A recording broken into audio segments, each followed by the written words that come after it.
Recording in progress.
Hey, James.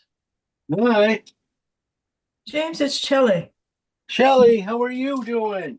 Well, at the moment, the Uh-oh. weirdest thing is happening. I can get you on my computer, but I can't get you on your email disappeared on my iPad, and I sent it to myself, and it's not showing Well, can you believe that? That's that secret high-tech spyware I put on it. up. I know.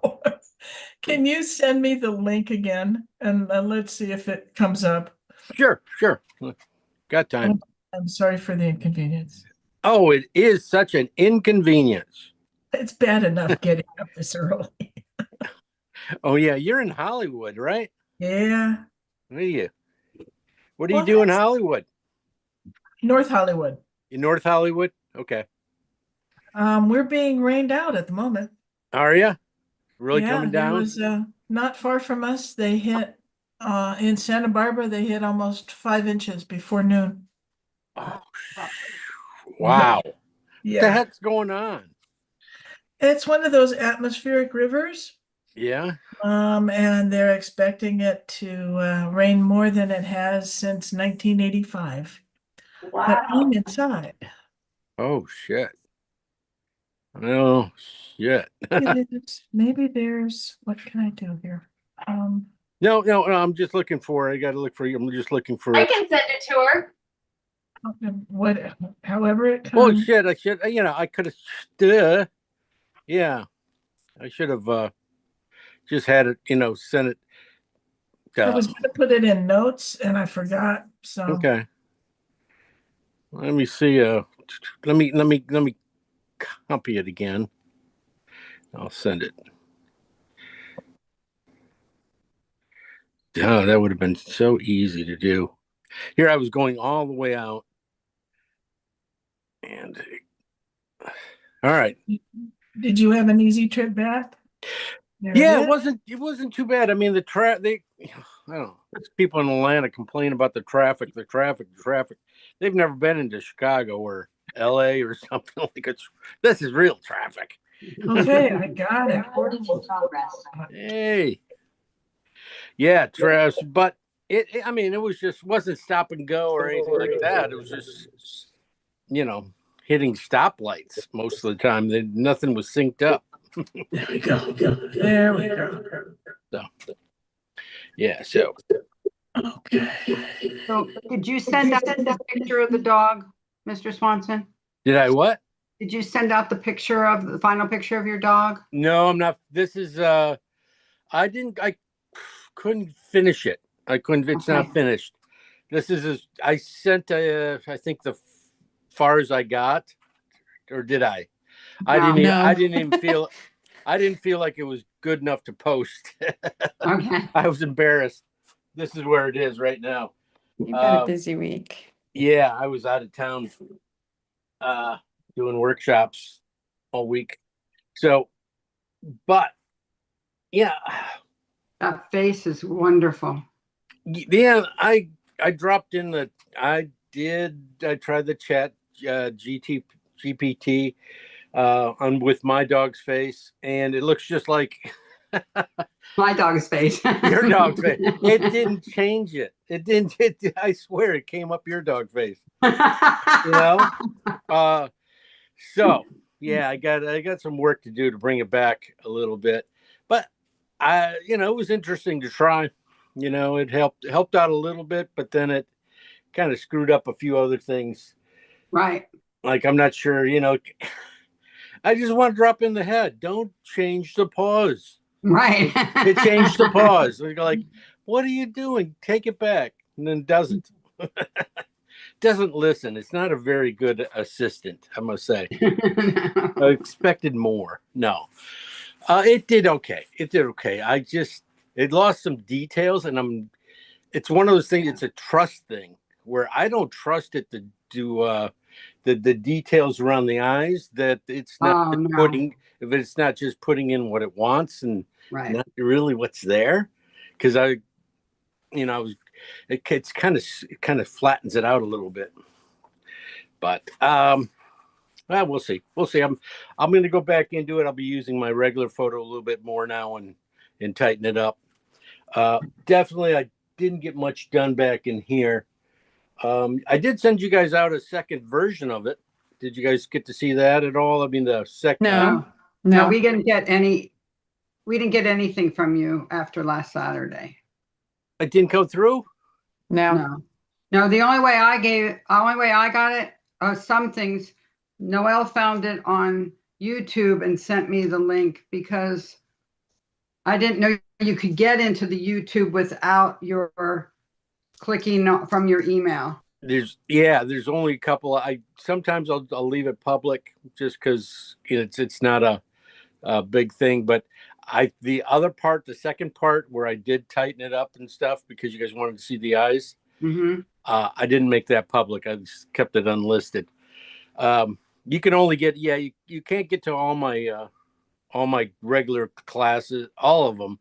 You just get to a few of them. You can get right public. I make public, but like any workshops and things like that Right. are unmarked.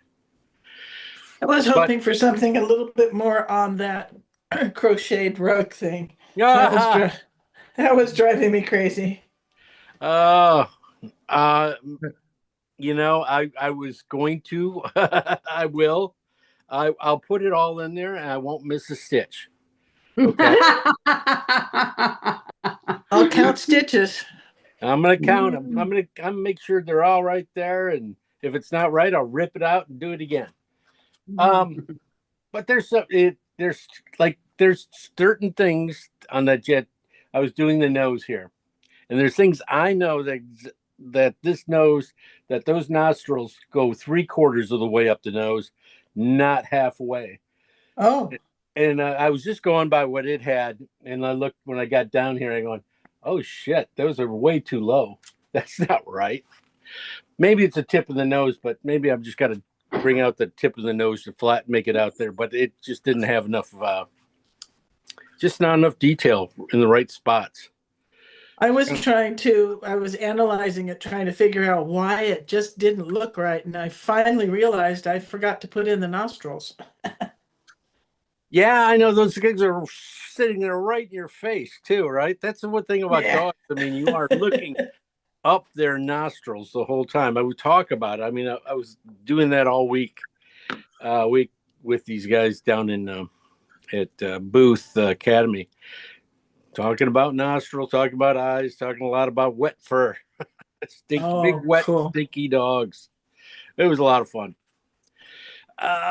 Okay, so yeah, lots of work. I will finish this one up. I will send you guys out after class. I will send you out. I'm sorry, all the links to this one.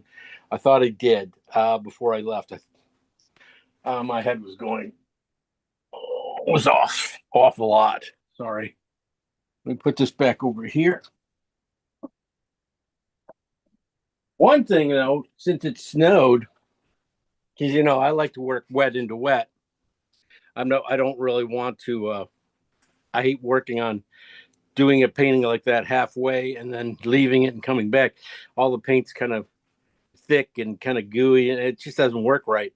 So since it snowed here, I was able to take and put it in a box and stick it outside on the porch and let it where it's cold, like a big freezer, and just let it sit there. It's still wet. So I still got some room to play. I think I didn't touch everywhere. I just touched. I knew if the darks were wet, the whites would definitely be wet. Okay, so we'll get back to that one, and if anybody missed any other of these classes and stuff, I can resend them out to you too, because I know Sabrina's missing a few, and well, that's about it. Okay, we are going on to chickens. I'll show you guys how to. This is a rooster, of course. You guys probably got it without the grayscale on the side. I'm sorry. Yeah. I couldn't do it. I was at the airport. I was trying to get it out before I jumped on the plane, and I just didn't have the stuff to do it. I was on my phone and and just didn't have Procreate on my phone to be able to do it. But we'll go through it and we'll give you the scales. You can grab a scale from one of your other ones and just cut it out and drag it around if you need to too. That works probably almost better because you can almost put it right in the right areas and see what's going on. But we can get going now. Let's pull up this one and see if those are right. See, there it is, black and white. See, those reds really go dark. I mean, you can't tell them from blacks. You can't tell them from blacks even. So, Wow. yeah. So, gonna be a little gray. I mean, it's rubbing in the dark areas. It's all gonna be, seven is probably one of your higher midtones. High midtones. 8's probably the number for the wall, and then 9s and 10s for the rooster itself, except for maybe it's the top crown there. But it's going to be fun. It's going to be really fun. And painting this guy is interesting because a lot of times I'm asked to put chickens in some of my landscapes. Students think it's funny that when you're painting live, hey, throw a chicken in there, and I can show them how to put a chicken in, what a chicken looks like in a few strokes. So we'll go through that and how that goes. The background, interesting background on this thing. Color-wise, very brown, very beige-ish. But we're going to try and get a lot of color in it. Then you got dappled light, right? And one of the things I'm going to try here is just removing it with a Q-tip. I think removing it with a Q-tip in these, dappled light areas up here, I think I can get that off the canvas with just a Q-tip, and I'll be able to get that soft edge too and stuff. Where we're just removing with one of my paint erasers will leave a harder edge stuff. So I'm just thinking that might work. Let's see. What's on the right-hand side behind the? Oh, this is just on the ground here. This is probably, it looks, from the other photos that I was getting this from, Mhm. that was probably part of a cart. This area, this thing here, and comes up. I think it's just a part of the front of a cart that's Oh. just leaning against the wall. Okay. It's just leaning there. It's not a. It's nothing to even put in that much if you don't want to. There's a interesting information, but if you're not a super realistic person, Just get rid of it. yeah, you might not have to paint it. I wouldn't paint it. As you can see, you're just doing that, crossing that out like that, kind of, brings you back to the chicken anyway, which is okay. Put the dappled light in. We can always, you could take this area, bring it over here, and you still put the dappled light that's in there on top of it and pull it out. It shouldn't be too, it should be a pretty easy one. Doing that. So it's going to be a few technique things. So there, we'll try back in here. If you can try it with, just with a cloth too, finger in the cloth, you can pull these spots out. Down in here though, if you had a paint eraser or something with a little more rubber on it, stuff, that could easily be these paint eraser marks. If we painted it dark and then we came back in with the paint eraser and just pushed some of the paint away, it'll look just like that. We can do a lot of this area here, and then maybe come back and and then put the grass in on top of that. It should fit pretty well. The rooster itself definitely has some really good colors. I think the whole thing is, I love this turquoise against the red. Really just pops. And then you got his light head here. It's sharp enough too that you can get in here a little bit and see the beak. Getting the beak to work and a little bit of the eye. It's basically a circle split in a few spots. Here, let me show you. Basically it's just a circle. That color doesn't work. But it's a circle split and another circle in the middle. That's pretty much his eye right there. So shouldn't be too, if we need to put them in, they'll shouldn't be too hard to do. And then the highlights I'm not sure what these pieces of flap of red here things, these the crown here, and the under stuff, the gobble, I don't know.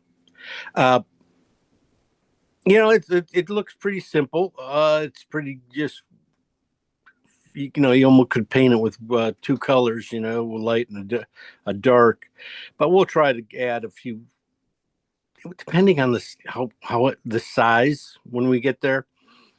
It's really going to be on, I'm just going to paint it like a 16 by 12 by 16 here. And I'm not thinking I'm going to put a ton of detail into that, but like there's a lot of little teeny lights and a lot of cross, you can see a lot of little stuff going on in here, little textures stuff. So I'm not sure how much I'm going to put in that. It's just a thought, what we can do there. Then you come back to these kind of feathers, these really laid down ones like this and scratched in. That's what I was thinking about doing, is scratching them in, putting in the color and then coming back in and just scratching in these on top of it, the highlights. Just kind of forget about the lights, anything white here. Just put that back in at the very end. And not exactly how I'm going to attack it though. I'm not going to.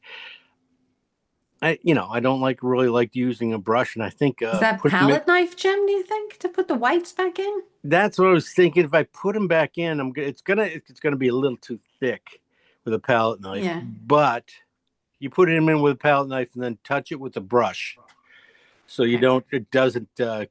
It's not too straight. Sometimes the palette knife can be very straight, but these are very kind of straight. So we probably can get away with that, but then just maybe touch them with the tip of a bristle brush just to push them down into the paint a little bit, so you get rid of the ridges of the palette knife.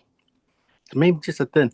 Maybe we just scratch them in too. We'll try. It probably end up being a little combination of a few things, of putting in paint and taking out paint. Scratching it out with the knife, or scratching it out with the palette knife might be just right too, especially in some of these hairs, little things around, more around the chest area here. You probably could do a couple of nice little scratches just with your palette knife and get that same feel.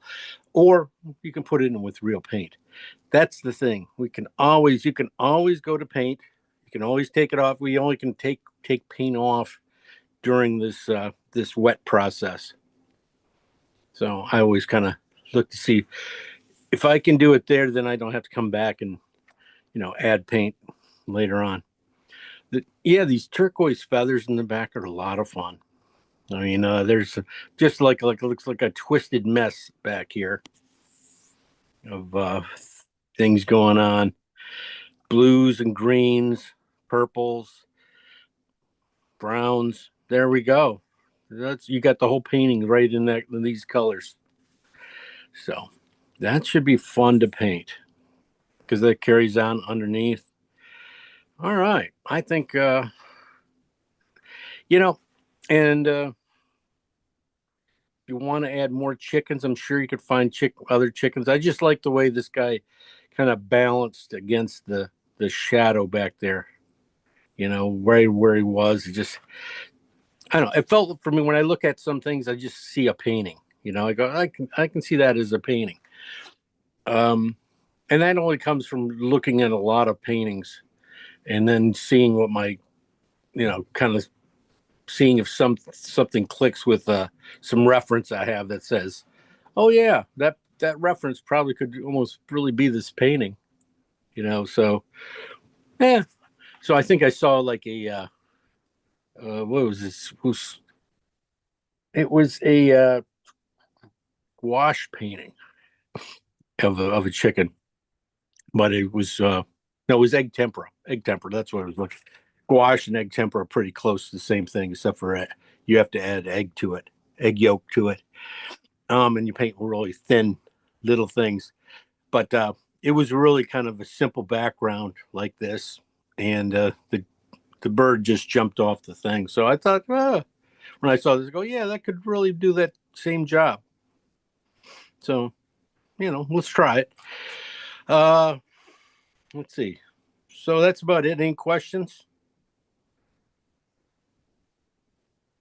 Okay. Yeah, one quick one about the overlapping on the chest area. Those overlapping feathers. Do you paint the dark and then put in the light, or detail it? Yeah, I would definitely be painting in, the dark spots.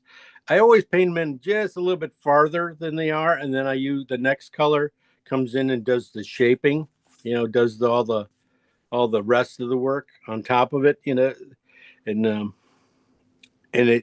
that would be with a bristle brush. You can see how it breaks apart, and that would definitely be the tail of a bristle brush mark. I mean, would be doing that, and probably the same over here, even with the reds.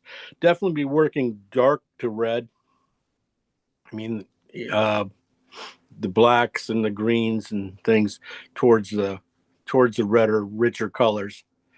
And as you can see, also, there are no hard edges right there, right? They're all soft. So a bristle brush is perfect for that because it will give you a nice soft edge laid over the other one. It kind of falls just like this. So yeah, um, yeah, dark to light, and then let the light really do the describing of what's there. Okay, that's where I'm heading. All right, let's get over to the palette and see what we have there. Pretty much everything's the same. Nothing should have changed. Pretty much doesn't. I need to get some brighter lights. I think my lights are getting a little too old and stuff. They're just not bright anymore. They got crap all over. Who knows? Anyway, um,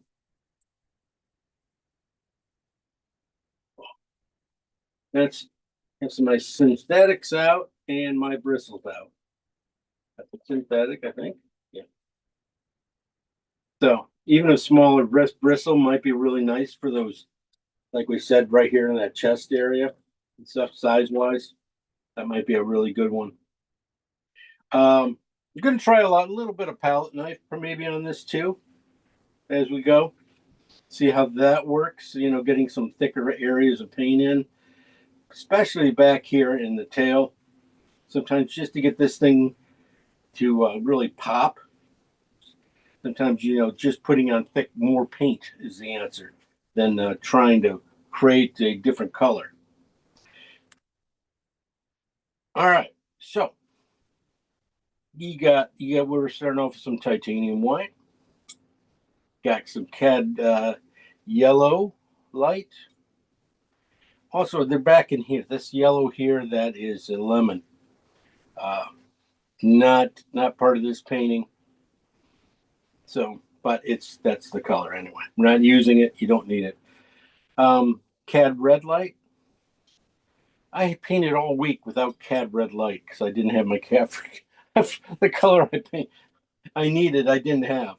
So I had to use somebody else's cad red light, and it was more like a cad red medium. So you just could not get the intensity of color I wanted. So I had to use a cad orange into my cad red color to get the right value.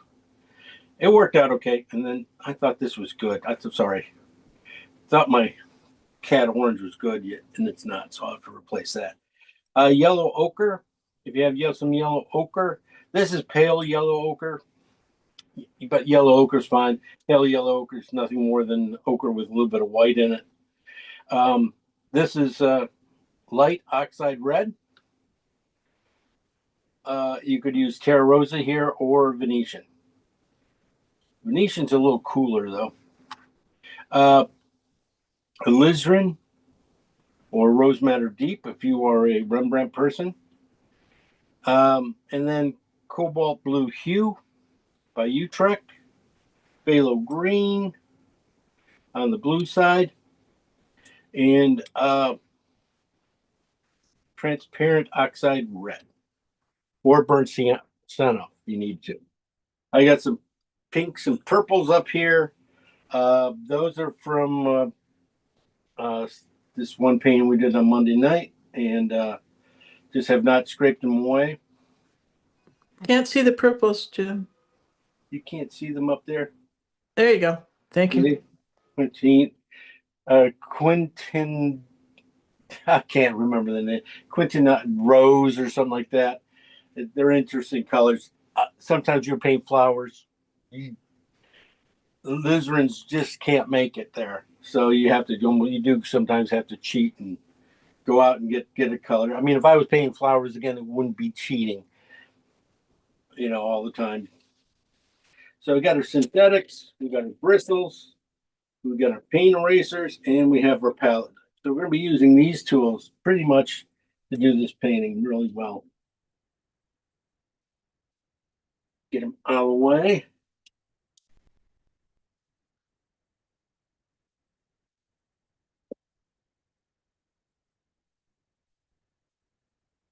big brush, big ideas. I'll be doing most of my work with these bigger brushes. This one's an older one. It has some really kind of bad paint stuck in it. Just didn't get it wiped off in time. It's good for some aging areas and stuff. You know, this area, even this area back here, if you just want to make that a door instead of a, collar or part of a cart, it'd be easy just to straighten those things out and straighten out the bottom line here, and it could be part of a hen house really pretty easy. It's not a big part of the painting.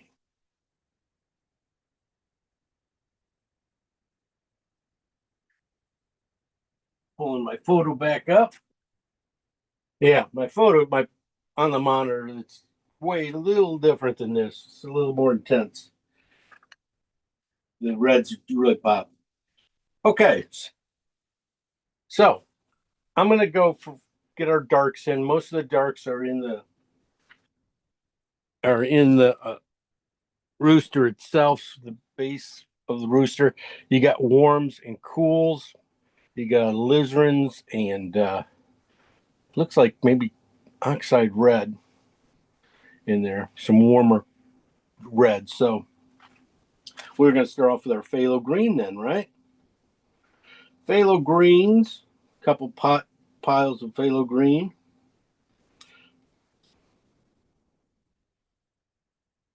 And then alizarin. Let's see. One that's going to be on the alizarin side, of course. So the first one was a smaller pile of green. So I'll just put more red into that one. So we got a nice purple coming down. And then on the other one, won't take as much alizarin. It should stay on the green side a little bit better when I mix them up. Just a little bit, yeah. See? Just can barely tell. I'm going to put a little more alizarin or phthalo green in this backside. I think I put in just a ton. That's too much. Because I'm looking at this highlight here, and I know I can always put more phthalo green in it when it goes to the mid colors stuff. So it won't be a big deal.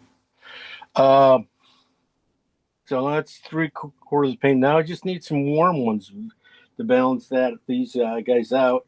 Again, I'll go with green. These colors, these greens here, are also going to be so we're going to take them down, take pieces of these colors here and add yellow to them and make them the grass. The grass should probably come out of these colors too. These will be nice washes too at the lower part of the painting. If we keep it light, and then we'll have give you some coolness and warmth into the shadows. But then the main color will just pull it all together. So this is going to be transparent or not transparent. It's just a light oxide red. So it's just a little bit warmer red. And that's pretty much all you need to paint. Just at least start the body of this guy. I gotta get a little more green into this one. They're too close.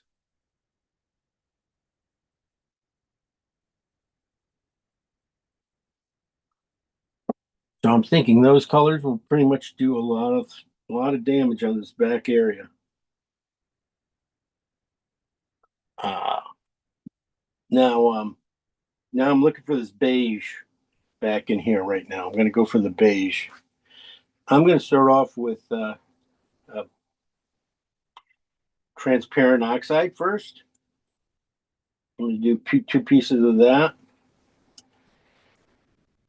And I'm going to go blue. I'm going to put blue into it. Just a little blue, the cobalt blue hue.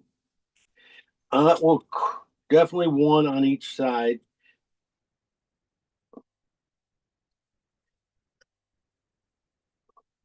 That one. You can see the blue is not that great. I mean, it's not really a super strong blue. This should have just been really grayed out. You know, if you're using the same amount of phthalo, this color would be, you know, all green. You wouldn't even see the brown. So this basically becomes, you might even find this in the bottom of this bird too. There's sometimes this warmth can be really good, probably right on the edge sometimes. Yeah, so this also could be burnt sienna in blue. So this is going to be on the regular transparent oxide side.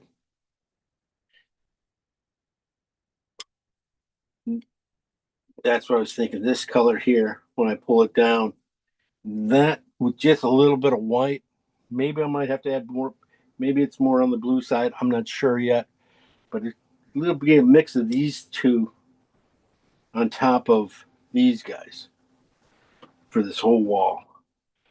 And then I'm going to try and just use a Q-tip or my finger with a paper towel in it and just see if I can pull off those light little spots, you know, that get that dappled light effect. I think that will work out pretty cool. Well, that's pretty much everything except for the reds and the greens, I think. Okay, getting this red. I'm gonna do a few kind of oranges and reds here. Be great to have cat orange back out. I'm gonna grab the right bag with it in it. They just gave me all kinds of paint too now, so I should not have to worry about running out of paint ever again. You just gotta pick the tube out. You know, when you travel and stuff, I used to put everything in plastic bags, all my paint into plastic bags so they can see it. I don't want them digging too deeply into things and, you know, bumping tubes and opening them up. You know, because that can make a real mess. I have a quick question, if it's possible. It's possible. Okay. I had phthalo green, just plain old phthalo green the last couple times. Uh-huh. So I went and boy, is it green. So I went and got phthalo green blue tint, and Yeah. boy, is it blue. So now I'm confused because your green on the far left looks like the phthalo green, not the phthalo green blue that I've got. Who'd you get it from? Who is it? Maker? Good question. Grumbacher is the blue one. Yeah. If And you might end up having, if it's too blue, you think it's going to be too blue, you might have to Yeah. mix the two together a little bit. The green one and the blue one. It's basically, it says blue shade on it. yeah, that's the one that I have, but it's really it's almost ultramarine. Really? Yeah. Hmm. Pretty wild. Okay, so yours, the one that you're using is phthalo green blue shade. Yeah. And it is a very, very green. Okay, I got Yeah. it. All right. Thank you. I'll figure it out. No problem. We're doing well. All right. Let's get some of these red oranges and stuff. Definitely has alizarin in it, right? And it has orange in it. Duh. So let's say if we mix alizarin with orange, maybe we'll get lucky. Just a bigger chunk of alizarin. I'm going to leave a little bit bigger just in case I'm right here. And then go with the orange mixed into it. Let's go a little bit of orange and alizarin together. If I don't have any extra colors in here. Let me see, alizarin's a good, strong color. You know, that's in my cat orange really did not affect it too much. So maybe I didn't have to put out as much alizarin as I thought I did. But this, I think this is going to get close. It doesn't.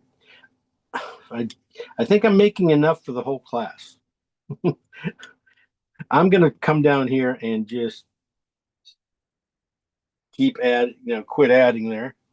This is really close for some of the dark stuff. This maybe just leaving a little more red for a few spots. And then I'm going to probably don't need this much there. I'm going to hide that. And going to go more orange side. That's possible. Wow. So I'm always trying to do new colors. This is really good. That's a pretty good one. Maybe that little piece here won't take that orange up so much.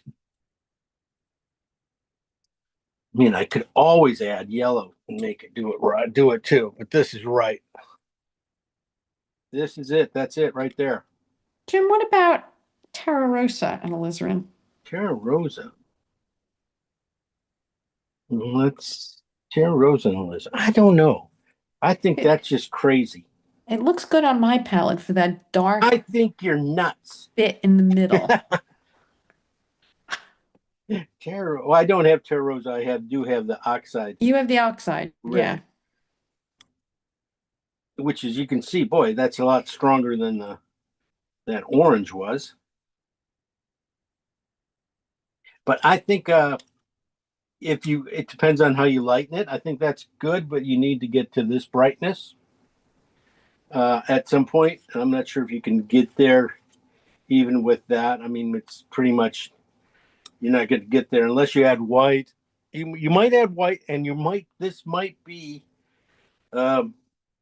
in the lighter areas, but you're not going to get that real scintillating oranges around the neck, top of the neck, and in the middle of these bodies, this right around the wing. No, I just wanted it in that middle triangle. Okay, then you're perfect. Is that going to be okay? Okay. It'll be fine. Yeah, just make sure you got one really a little bit more on the alizarin side. This one just was What's the one that you're working on right now, Jim? And then that one and the one to the right. What are those two? Okay. This one is just alizarin and cad orange. This is more. Right. I had to put the cad orange down and then add a little alizarin to it because over here it just didn't do anything. This is the Terra Rosa or light oxide red. The oxide? Yeah, with alizarin. The alizarin. Okay. Yeah. So we thought we'd try that. And then when we get to the beak, well, we're lost. I have no idea. We're just going to do alizarin and cad red to get this color. And we can always swap and find out places and see things. This basically will make a cad red medium, That's basically a cad red medium now. This is what I was dealing with all week, this color. And I had to keep adding orange to it because it just would not get bright enough. Just lost my head last week. I just couldn't make a. It says this might end up, in here too, little spots. You never know. But when I'm add white to this, it will cool off.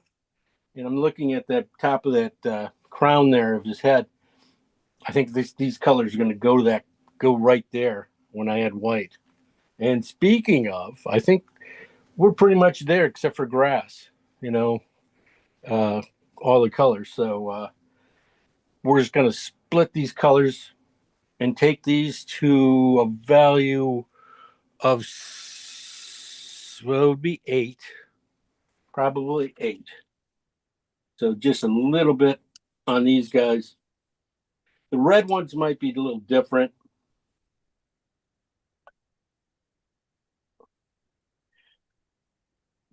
Maybe not. Who knows? like I said, looking at that black and white photo, you saw how dark the reds were naturally anyway to the eye.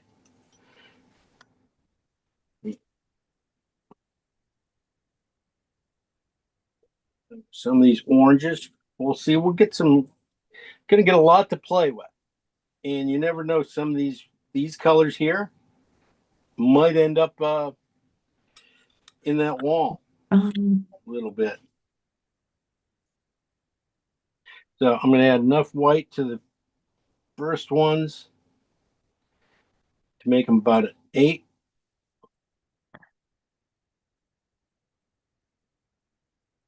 Really want the purple to kind of come through here on this one. So the alizarin side. So if it's too gray like that, that's a really great gray. Because you can't tell. Perfect match. So that's good. That's good for a real good base of this back tail feathers. But I think if you go a little more on the alizarin side, it'll pop a little bit better. And here you can start to see the same thing, a little bit of the nice grayed out color. That's in there as a base tone, but when you need to get these highlights, we'll probably add to have a little more phthalo into that color. Maybe, maybe not. Sometimes it's just the way it plays off, the darks and stuff. Maybe we won't have to do it.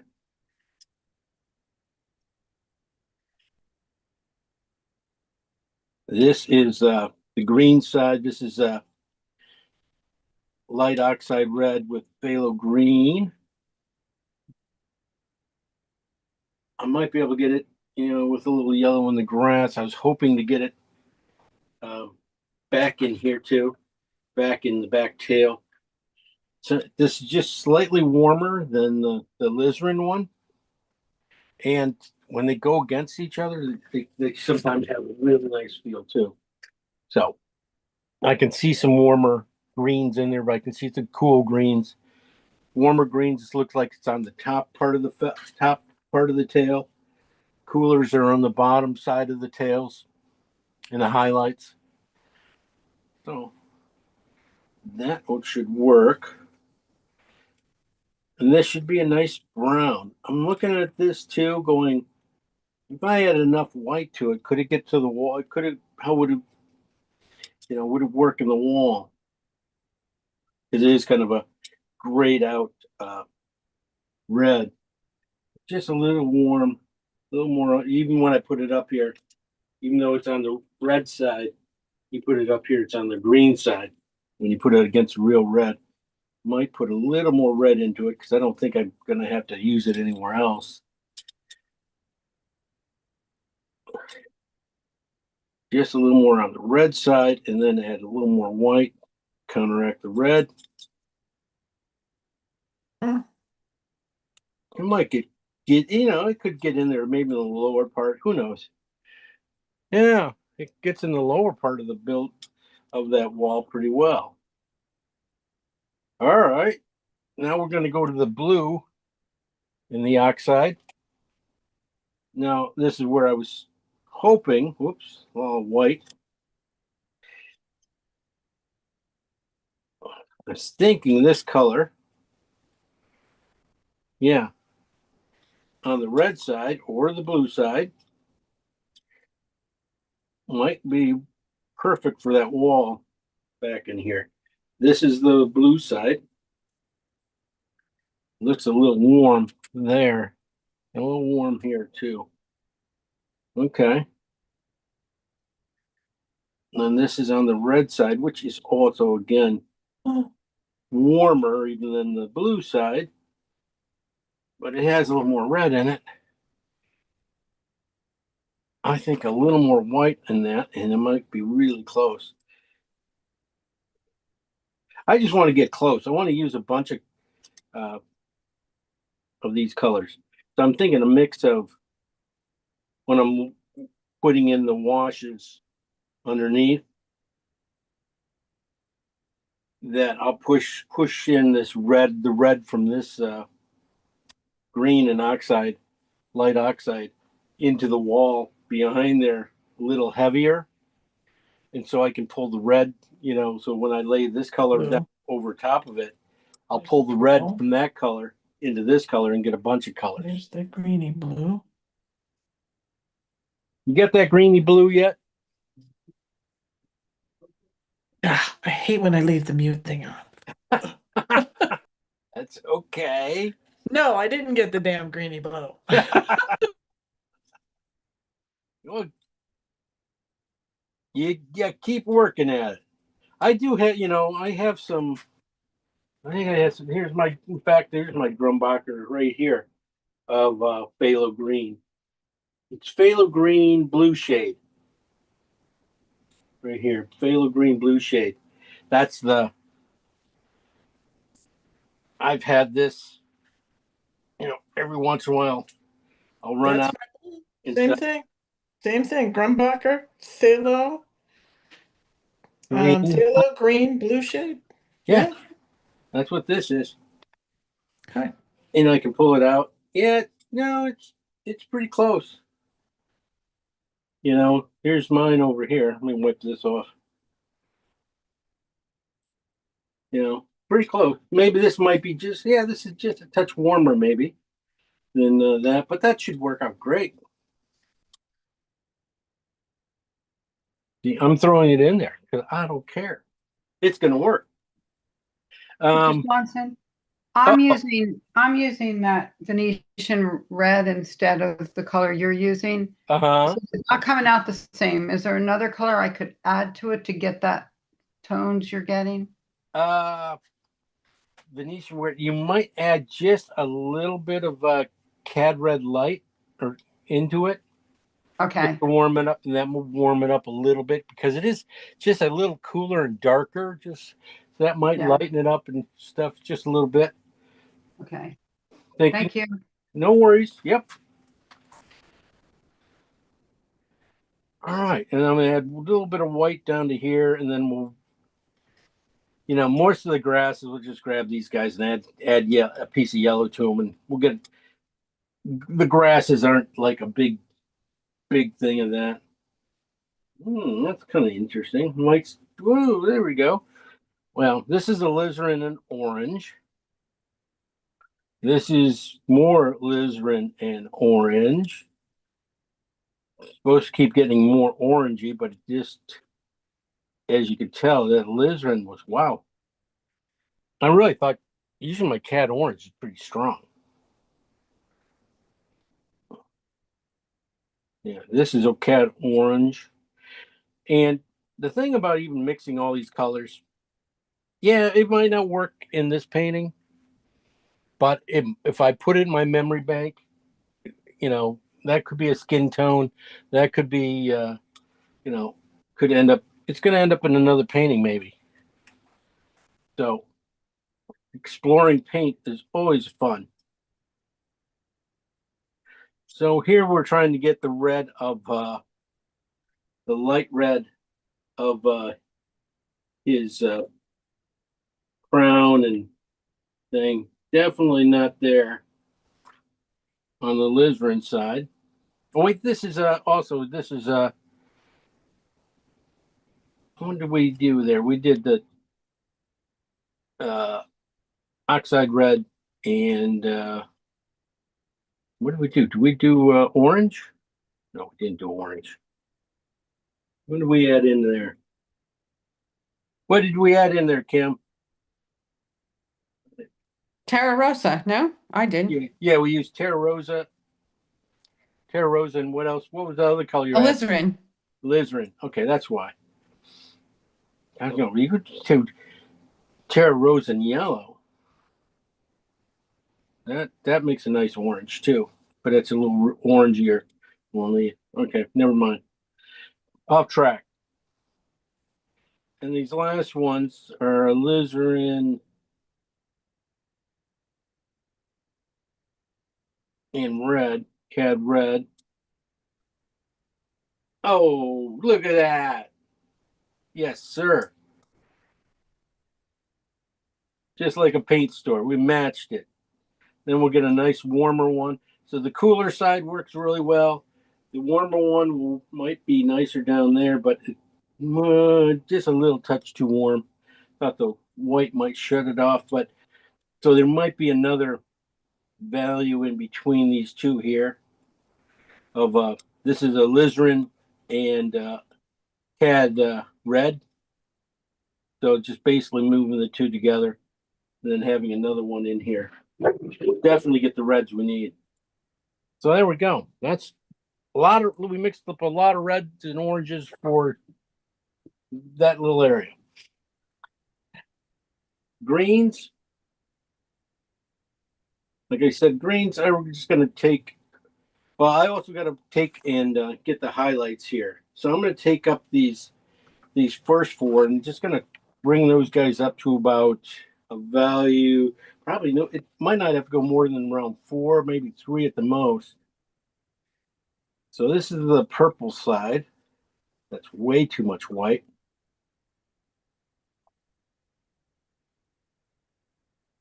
On the green side, I want to get that into here. As you can tell, just a little flat. Just a little flat. That just means just a scratching of more phthalo into it. And then now get me back there. Just flat, too much white. Sometimes we'll flatten the color out. And like I said up here, just a little more phthalo into this color might be, or alizarin in this color.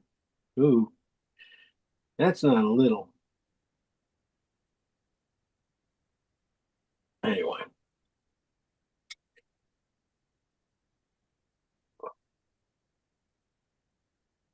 Might be able to find it in here. You'll find it. No, I might add that. Add a little white to that. Come back and forth. And that's some of the highlights. Maybe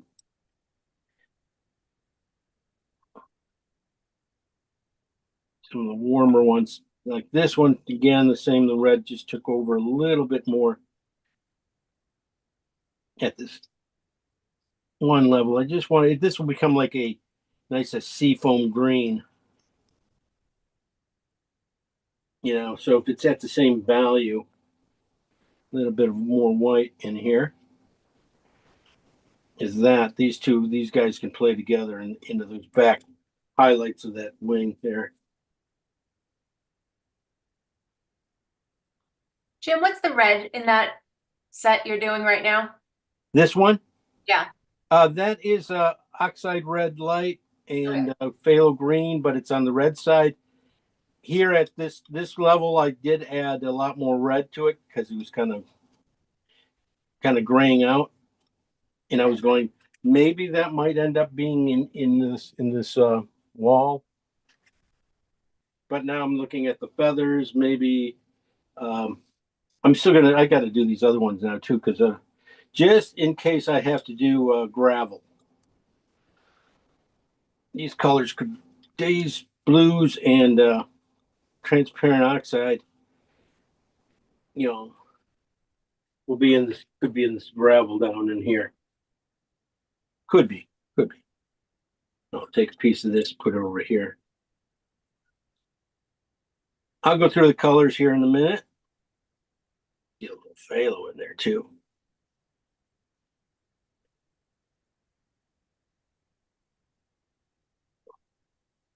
And then you get kind of nice putty kind of color. Not working too hard. Oh, shoot, I was saying grasses too. Okay. Well, I know. I'm just going to take the midtones. Just a little bit of white, or purple, or green.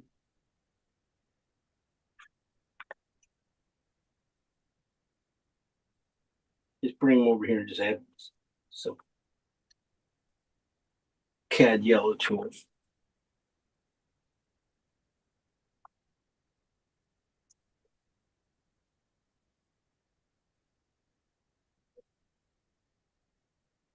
Not too bad. These guys should work out all right. This one should be more of a brownish green. Be nice in here in the lower parts. Same here, another. No, not yellow. That's not yellow.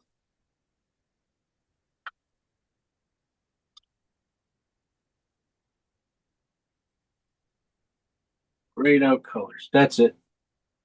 Oh, then I'm grabbing the white again.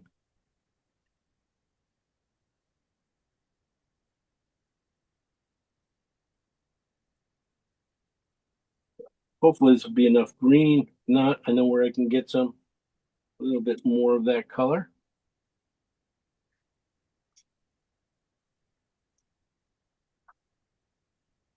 That should do that. All right. So the first colors we made up were phthalo green and alizarin.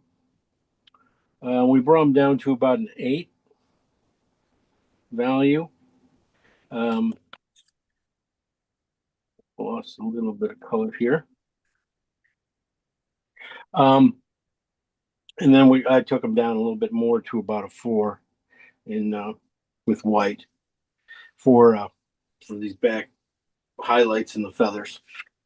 Then we start off with phthalo green and oxide red here. And we brought it down with some white to about an 8 again, and then we draw it back again to about a 4, 3-ish. You know, these guys could definitely end up if the wiping out doesn't work, doesn't look right. We can always put them in with paint, and we'll have the colors, some colors to use here. Over here we did transparent oxide and blue here, and got on some nice warms. These warms I was kind of counting on to get to this color back in here for this wall. I think a mix of all these three right here will probably end up doing it, but I'm gonna mix as we paint. Here we went with alizarin and orange. The alizarin ended up being a little strong, so we had to keep going and adding more orange. And then finally got it to the right where I wanted it. For this brightness in his neck here. And then we added white to them at here too for some other highlights. Maybe, who knows? I think you might be able to find some. So we don't want too bright of highlights. Also, we were looking at the top head here and trying to see if we get the highlight colors. Some of these might work. Here we tried out alizarin and oxide red together and brought them down. Nice, it's just a nice grayed out kind of red. Barn color, definitely a barn color to think about. Maybe that could be in a nice red barn, old aged. And then the last one we did was alizarin and cad red.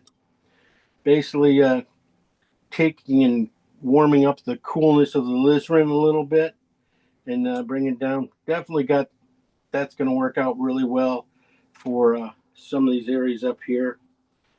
But we're also going to need, just in the creases and stuff, we'll probably go with something like this over here, the very first one, alizarin and orange up there.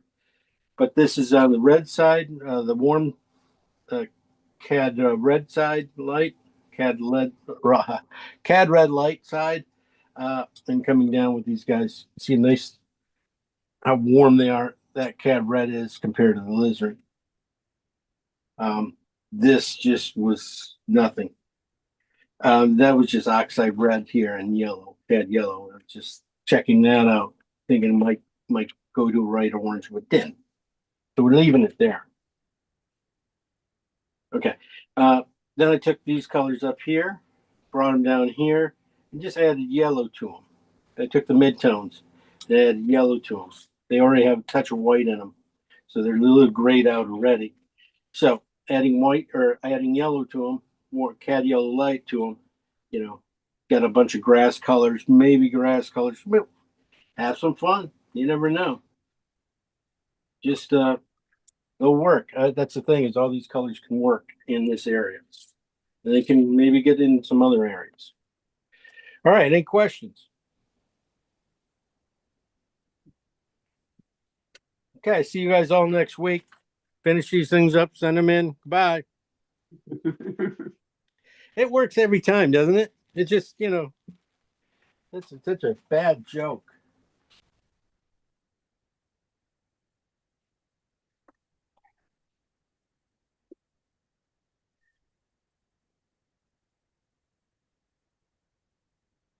But it's always nice to play to a new audience because those jokes are new to them. So I was having fun. I was having fun all week. I had them, all my material was fresh to them.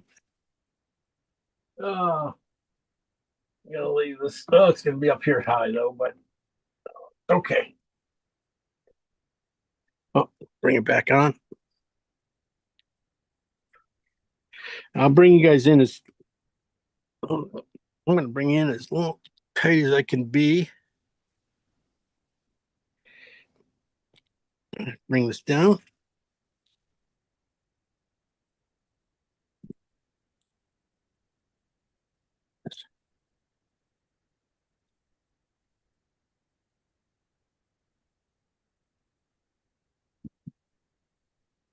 Yeah, I can bring it in so tight, but the thing is, uh, this thing only focuses. If I bring it in to fill the screen, it won't focus.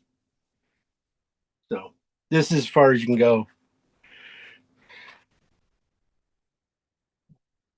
What my hand? That phthalo green off there. Toning the canvas. I was going to tone it kind of warm with transparent oxide. See if that works.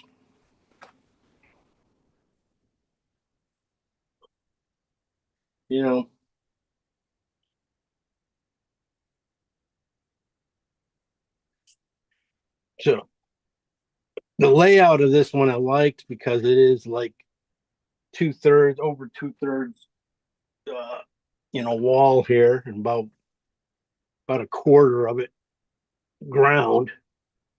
Always interesting.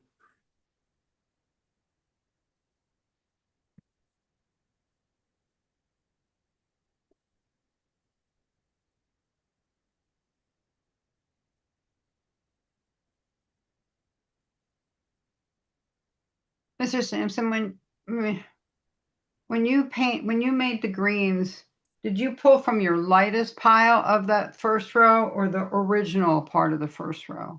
I pulled from the number 8 to the values. It's like where I added Okay. a little bit of white. Okay. What? Aren't you done? No, What? but almost. Keep going. I'll slow down here for you. We're going slow mo. I have my canvas already set, Oh, so I'm not behind. Totally.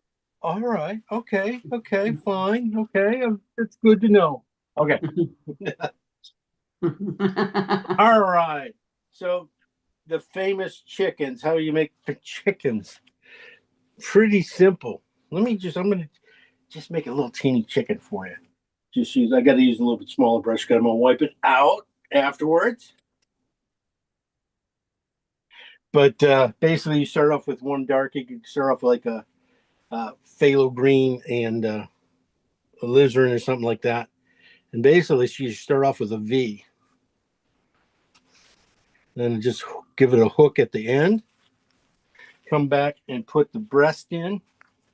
And you can use any of our colors here. Probably it's simplified, right? These are small chickens. So you put its wing in, which would be nice the thing is I got to use real paint.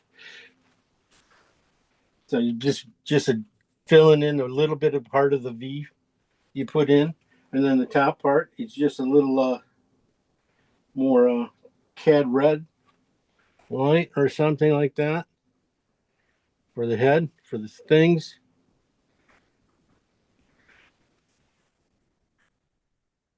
Then the legs are always just scratches. You know, thin little scratches. And then if you put in the shadow, you got it made.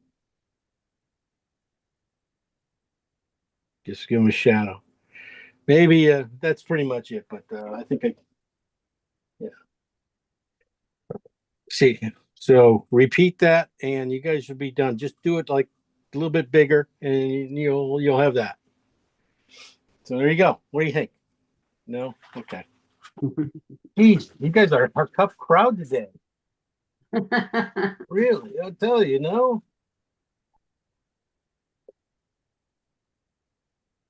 See, when I do a workshop, everybody applauds. That's crazy. I don't know. Like, wow.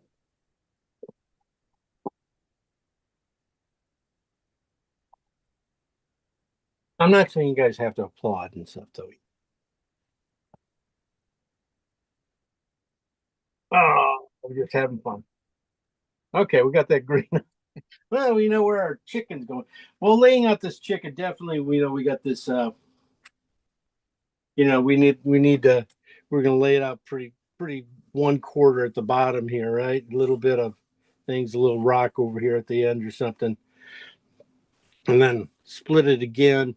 I would say I would definitely want to put the grass a little higher. I don't want to take this size here and split it right down the middle. You never want to split things down the middle. So always take this one up higher. The grass can go higher, especially when it might end up as a line. There's going to be a green shape here, light shape here, and then a big dark shape, which will work really well. As long as these guys aren't too split equally. Again, the chicken, make sure his head's not in the middle or his body's in the middle. So we're going to slide him, keep him over in this area. We want to start him probably closer to the left side, coming over. He can get his head in the middle and stuff. That's fine. As long as we have more room on this side for him to go somewhere. So these guys are pretty equal height wise. His head's just slightly shorter, but really close. Could be just a feather height difference coming down. Body just breaks that white line here of the it's not gravel, but it's gravel mixed in with a little bit of sticks and things. So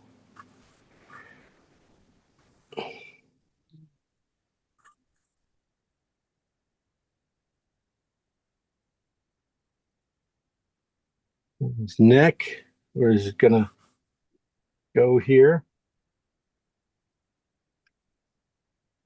Bring it back around his chest, gotta come out a little bit more.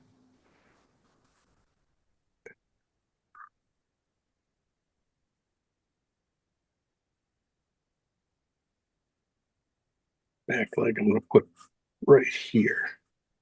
Okay. That goes up a little straighter, faster, and then here all the feathers. Don't worry about feathers are going to go in. I'm not going to put in too much of the final feathers. I'm just going to put in the basic dark here, and then paint the wall, because the wall is pretty much everything, But this guy's just really kind of just being placed.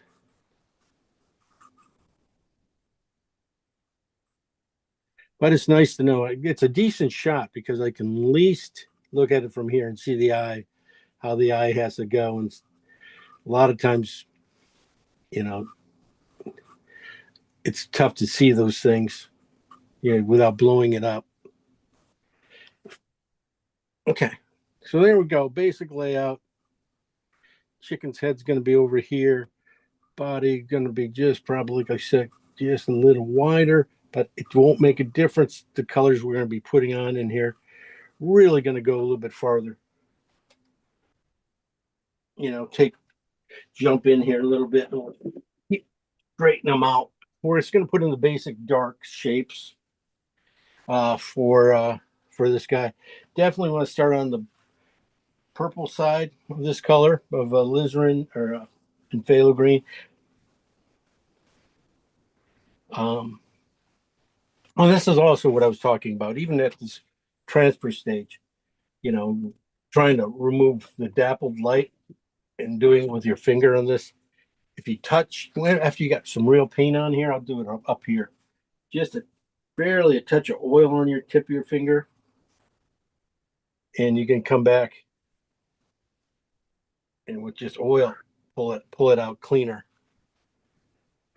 and get that kind of dappled light effect. Just use your finger. And if you do need different sizes, you can use your thumb or you can use your baby finger. See? Oh, it's just brilliant. Brilliant. Yeah, you're welcome. You're welcome. So that, if we're all ready to go, let's hit it. I'm going to start here with the bottom here. I'm going to load it up a little heavier at the bottom of the shape of his legs here. You know, making sure that this back one right here, this is the alizarin side. This has just a little more red in it. I'm going to put just a touch more into it because it's purple part of it's not coming out quite as much. It's just yeah. I'll bring that in here into that shape and take it up to where I'm thinking the other ones are going to be.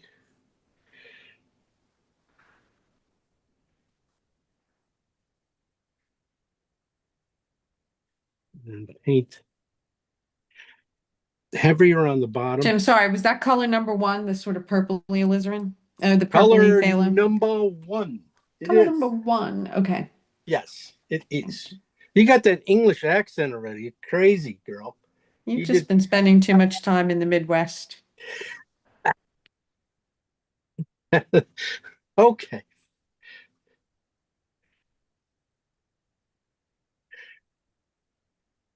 All right. So just gonna load it in.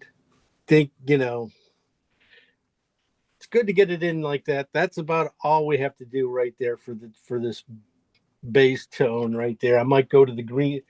You know, okay. No, I'm not done with this color. I'm just gonna put a touch of more oil on my brush and thin it out a little bit. We're talking not touch thin, but this is in the shadow areas. See, that's really dark. Now I'm going to wipe off the color on my brush and just thin this out just as a stain into this.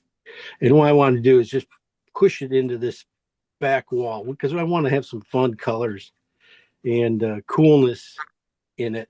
So I'm going to go purple on this side of the wall behind this back area. Just, you can just bring it, even tone it into this back area of this thing. Just keep that soft. And then I'm going to go to the green. Now I'm going to go on the green side and bring that in here. It just goes a little bit higher on the on the thing. It's just a little bit warmer because it's green before purple in the visual things. So as a, you know, color spectrum, green will hit our eyes earlier again. So we're just going to use that and push that there and just starts to give the body a weight, roundness ready without doing too much. Okay, I'm going to also take this color, since it's green, thin it out just like I did back in here, but I'm going to put this on the green side. And if you painted all the rocks in, good job. That's great. I'm not going to worry about them. That one thing back in here, I don't know. If you guys tell me what you want me to do with it. If you don't want to do it, put it in. We can just put a wall in and won't make that much deal. Won't make much of a, won't make any difference. It's not going to help sell the painting. So it's not a big thing, but I want to go green on the side, purple on that side. Just starts to give the painting a twist to it, because this is going to come forward, this is going to go backwards, but it's always good to do that, just to make one side of your painting warm, one side a little bit cooler.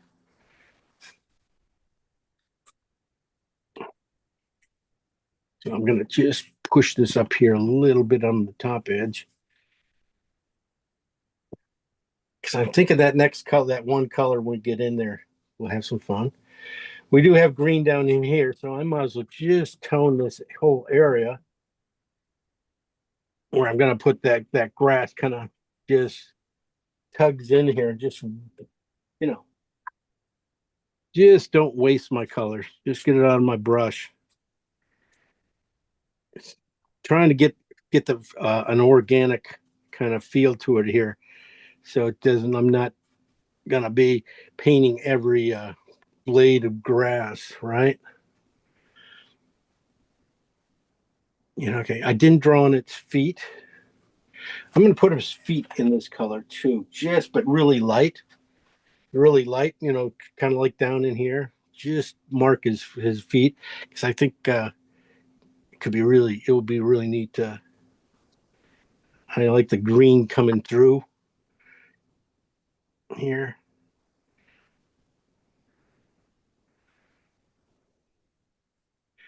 Just going to get the little heavier on the front, little thing like that. So we just got a little bit of phthalo in there already, and then we'll check them out. I think this one comes down just a little farther.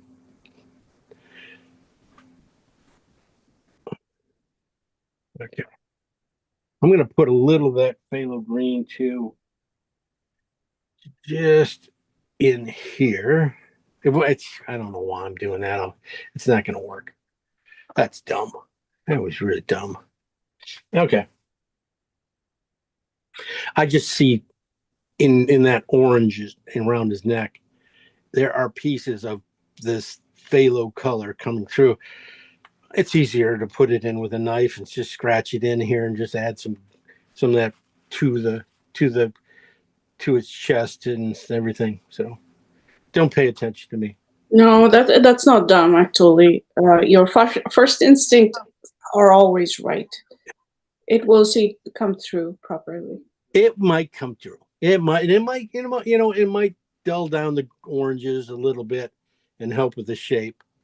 But hey, you did it. You did it, didn't you? I did it, yes. Yeah, so it's right. That's right. Now you know. I figured you were right. Okay, good to see you, Sabrina. Here we go. The next color. That's it. That's the painting right there. Just keep it, let it go. I got my brush is finally falling apart. This thing is falling apart one strand of hair at a time. I can see him at this point, but the other point, I find them more when I spray it. The last thing, you finally put your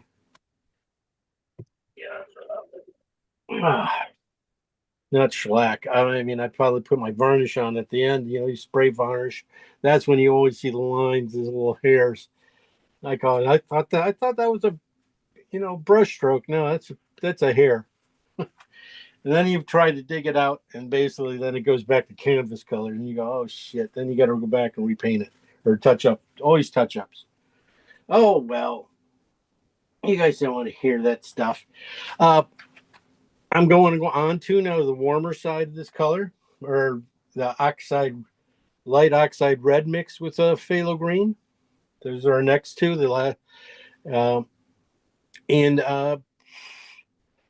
Again, I'm going to start a little heavier, even down here. This is a little bit more opaque than our transparent colors, but in here, I just want to get at the bottom of this, where these rocks and stuff are going to go. just get a little bit of more shade going in. This would be probably really good for, it's too soon to put it in, but right here, you'd be putting in the shadow from this guy down here in the rocks. This color or the red side are going to be probably really close to being the right color for that, I would think.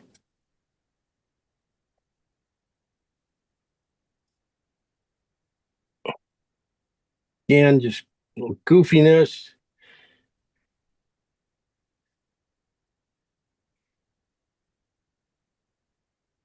Okay, let's see what the red side does.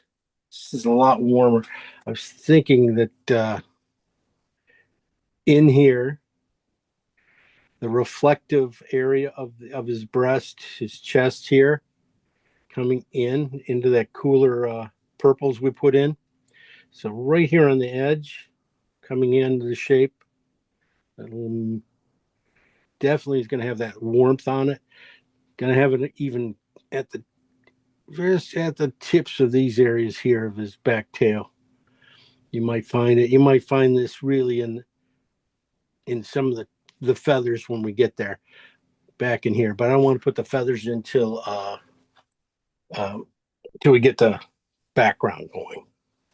We're getting really close to it, doing that though.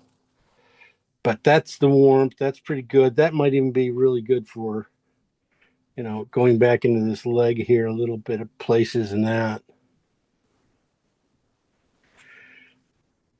Did miss that one spot there. Comes out. Okay.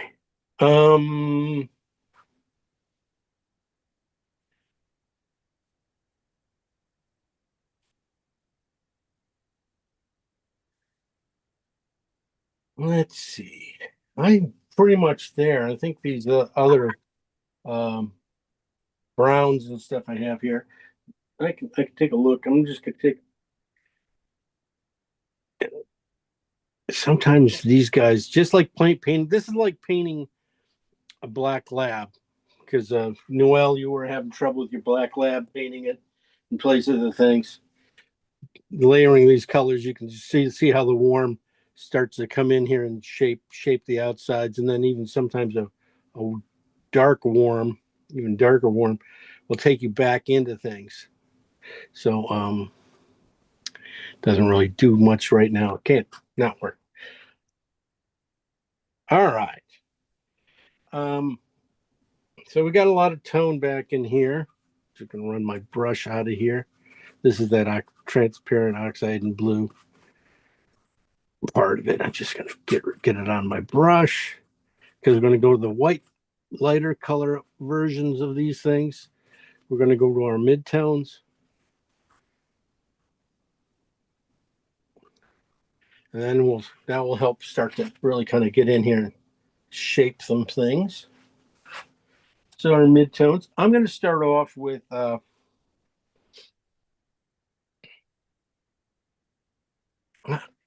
going to kind of going. I'm going to try to get some purples in here, because I'm afraid this is going to be kind of end up being dull. So I'm going to come back here now and start at our very beginning colors: alizarin and blue, phthalo green, and almost come back into these areas here a little bit at the bottom. Just basically the same colors I had before I started with. This green might be too strong. Phthalo. Just build it up just a little bit more at the bottom. Because what I'm thinking now I'm going to go this. So it's that. See how that was really quite quick. Now I'm getting to even this the browner side, the warmer side. This is the oxide red light and phthalo green, and these are at 8s. And this is right there at the green side, right there. These might end up being nice little ripples in the wall. That's what I'm thinking. I'm going to push, keep it a little tight. Still very thin. Then the red side, definitely of this, I was thinking that this might end up being really close to what I need. It's what I need down here at the lower part of this thing, of the wall here. Definitely the red. So this is oxide, light oxide red, phthalo green, but really on the red side. Even when I mixed it in at the number 8 value, I added more red to it. What I want to do is make sure that some of this purple keeps coming through the wall. So it's a really small light drag here. I'm going to come over here and do the same thing. If I was building that, this, whatever that is from the cart and stuff, this would be probably a really great color for it. It would work. But the thing is, even at the end of the day, I don't think it's going to read. It's not a simple little object that would stand out, that everybody would know and go, it'd be a question of what it is. And that's really not where you want to end up being, having questions about your work. Any kind of questions, even like, well, what's the name of the animal? That's okay. But if they have other kind of questions about, drawing and things like that, you're opening up a can of worms when you do that. You start doing that. So it's better not to put in something you're not sure what it is. I keep saying that. I wish I could say I do that. I don't do that, but I always still make that. I make that mistake all the time. So, but the beauty, it's oils. We'll fix it. Moving that color around. I'll probably bring it up top here because it's really kind of graying out these colors up here a little bit. But as you can see, I'm weaving my brush around here because I don't want to blend them all together. I want them all to live. And that's the whole thing, is letting them all live. Colors wise, live a little bit.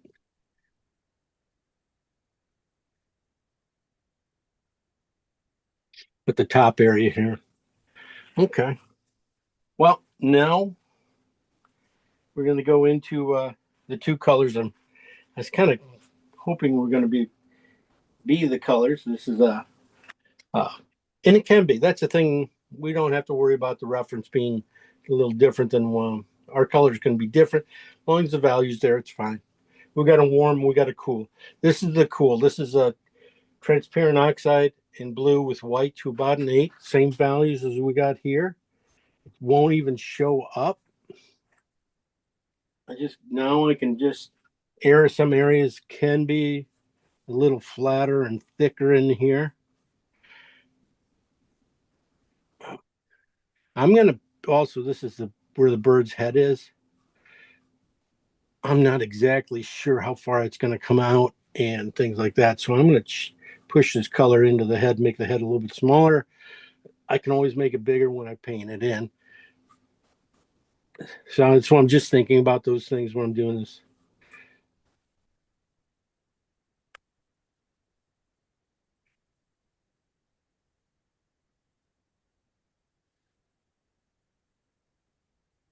I'm loading it up here. This is the blue side.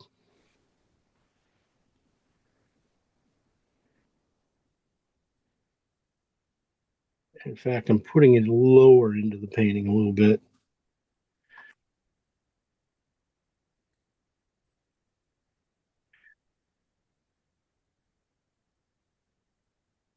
This has a little tinge. It almost feels a little more taupey green. Has a little green to it. I'm leaving this area here to warm it up. I'm going to go. This is the going to switch over to the other side. This is more transparent oxide than the blue.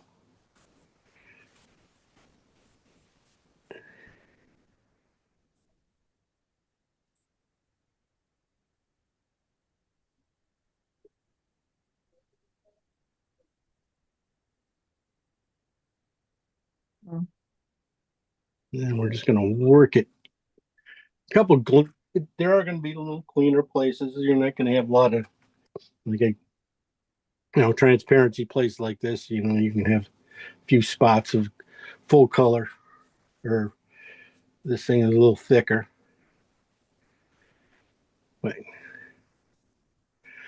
just calm down the strokes.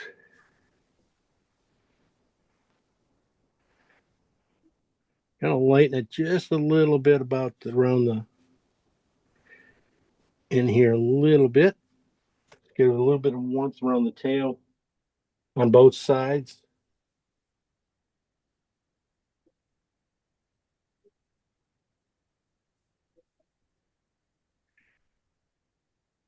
You can see that this tail goes up a little higher.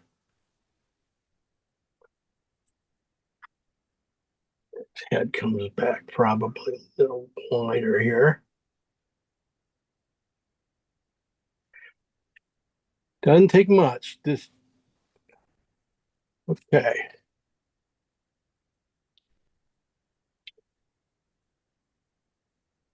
I'm just going to soften, making sure I don't have too many big brush strokes, edges of brushes hitting, because I do it so fast. Sometimes you get a lot of stabbing marks in here. So I'm just going to soften those guys out a little bit without trying to blend too much. Now that I'm doing this too, I'm going to also come in and do a little bit of some of the gravel work down in here, just some gravel and pieces of wood and stuff. So I'm going to use some of these lighter colors down in here too.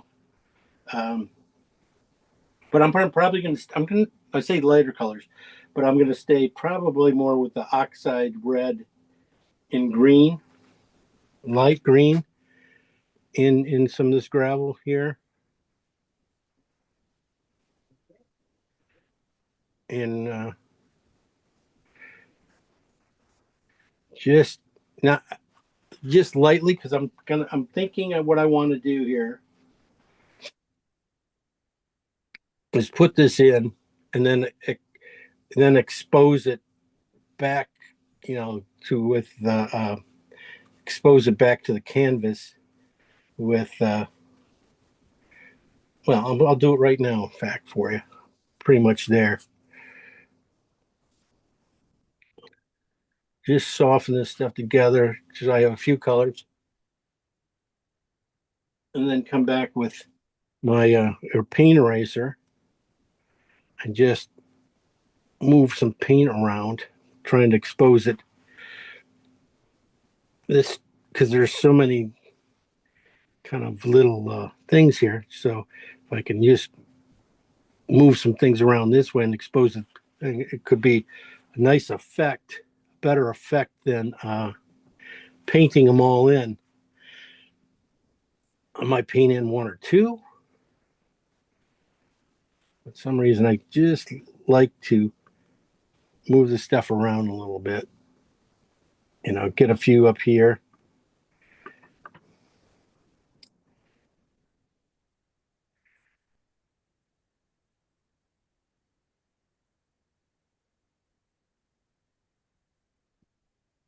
And that will help too. This will be also what I would do down here lower in the grass when you have some rocks showing in the grass down in here. This kind of technique, maybe. Because what it does, it makes a nice, rocky kind of scratch, in there. It gives you and then all you have to do, if you touch it with a brush and maybe a soft edge of a brush. Just lay it down on top of it. It starts to fall back into place.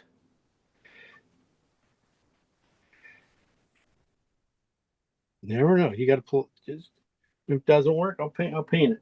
I'll paint some rocks, maybe, and do some other things here. Even at this point, might be a good time to try this paint thing here. I have a few options I was going to try. A Q-tip for a few spots and see if I can pull it off with a Q-tip. You know, little spots, little light, see how that works there. So that could work for these smaller ones.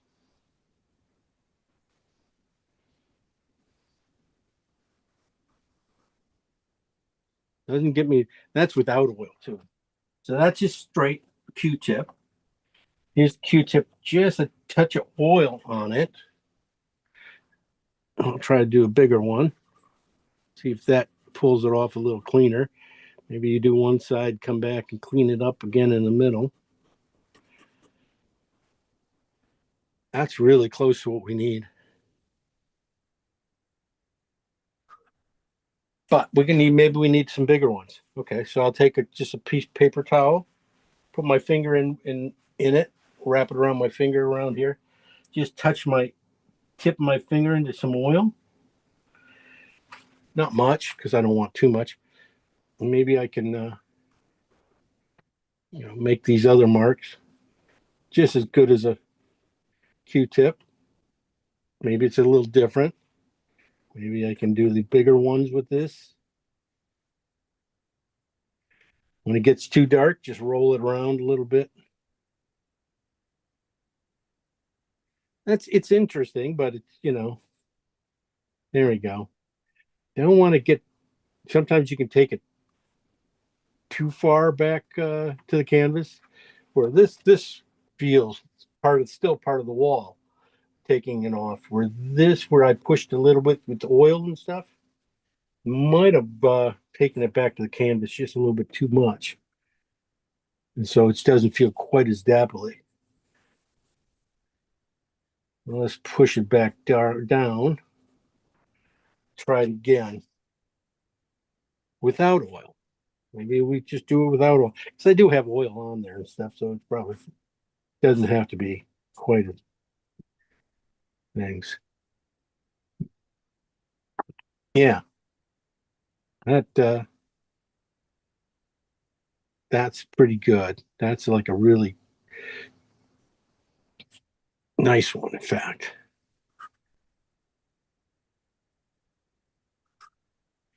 Definitely, I would say also get one that's right up against the bird. You want one right there on its chest or in things. You don't want to put these dappled lights evenly around this guy, because they become a line. So you need a few that are going to, even get all the way down there and touch.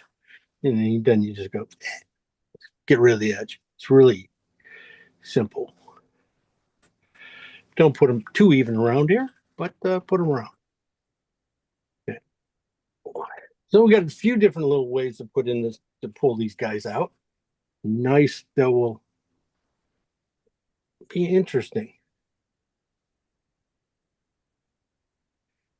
Yeah, you can see that oil I put in there, even on my finger there, kind of just started dripping too. So anyway, that's what we got there. Some little dappled light. Have a couple of them point in. Make sure you don't miss the ones pointing in. Okay.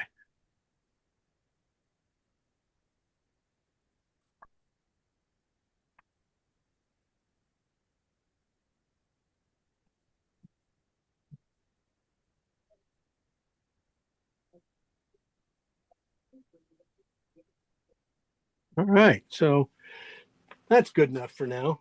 I definitely want to go back in and put dots and scratches and little things back in here. Some of these little darker little things, but I'm going to put those in with my knife and my paint eraser.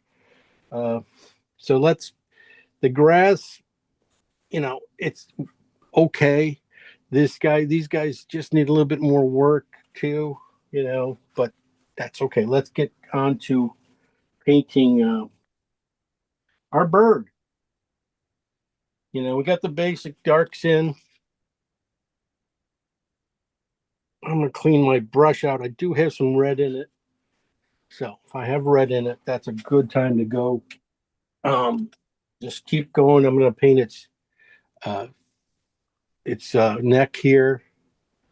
Get that a little bit wider. Keep drawing it in. Keep drawing.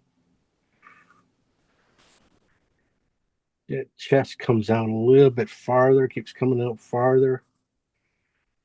It'll look better. I'm gonna go with this very first color we made up with alizarin and orange, and this has a little bit, like I said, too much alizarin in it.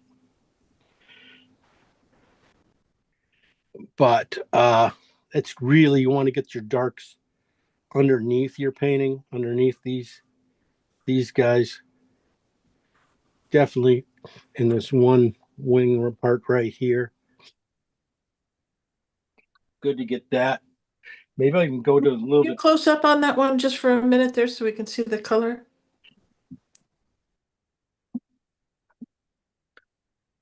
You got it? Yeah, thank you. Yeah. I'm going to take it that way. So that's the really dark one.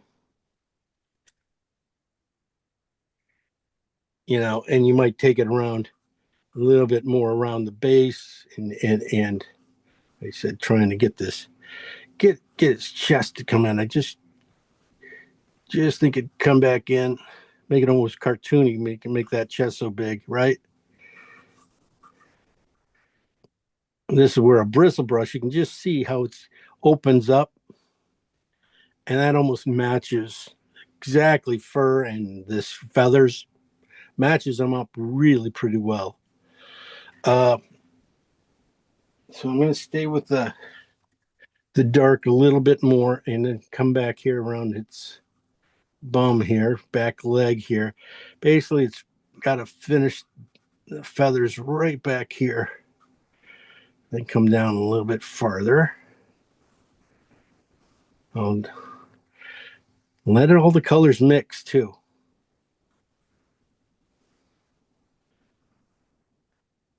Come back tail, thanks.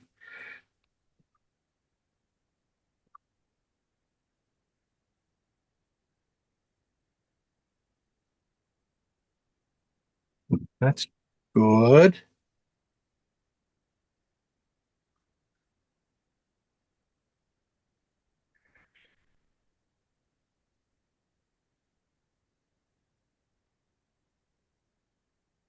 Everything kind of comes up to this one little point right behind its eye. Right here, it just all kind of swings this corner, comes back, goes around, comes back right there. That's really kind of a dark spot right behind its eye. It's just a little warm right in here. I went back up and used blue and transparent oxide, pure, no white in it. So it's really kind of a warm brown, which goes really good with those reds. Just get it up here in this right there to set that that spot for the colors.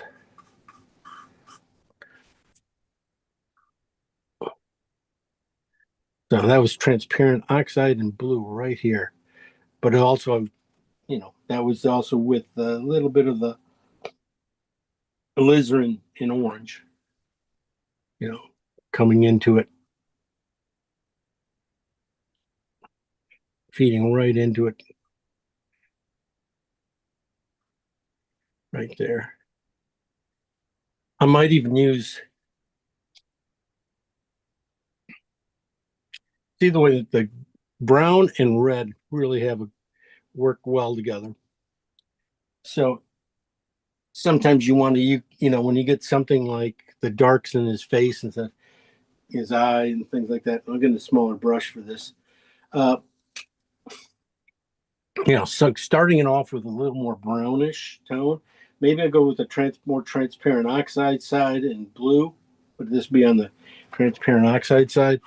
I just got to figure out where his eye is going to be right about here, and then right under it's that cheek area right here goes a little darker. I'm just going to start it off with a little bit darker color, and then to get the crevice, get it so it right here on the seam or area right here, it goes down, so get a little more depth there, and then right against his chest. Boy, I kept bringing that chest out, and I kept thinking I had it, and now I'm just going just a little short.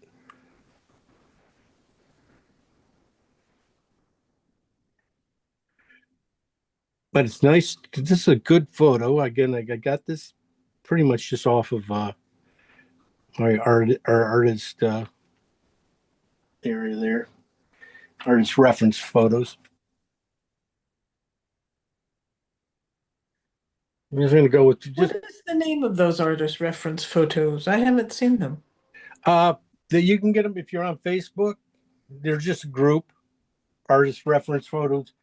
Just search artist reference photos for groups for artists, and there's quite a few free ones. They're all free, and just artists who are posting their own photos for other artists to use and stuff. I put photos in them, so it's I just don't give away my dog ones. I'll give landscapes away and things like that, but I'll give away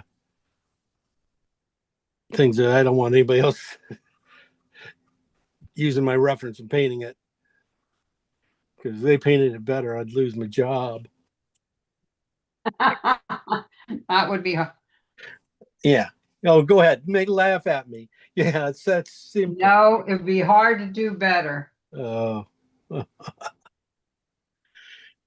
Well, you just don't want competition. When you get to there. But I'm not worried. I'm not the first one to paint a dog, so it's not like a big deal. As long as I'm painting my own dog, I feel better. Okay, so I did put some of the browns in these reds before I go to it. Now I'm going to go just work it one more. Now I'm going to come back with alizarin and orange, but this is going to be still on the alizarin side. I might even cheat it to a little more alizarin, just because I just want this to kind of glow and kind of just go back in here and feed it. Just darkens up the red enough that when I put the bright spots in, this will just start to shine. I have, and it's one of those things you could try to put a lot of color in, but it's not going to get anywhere. It's too small this area.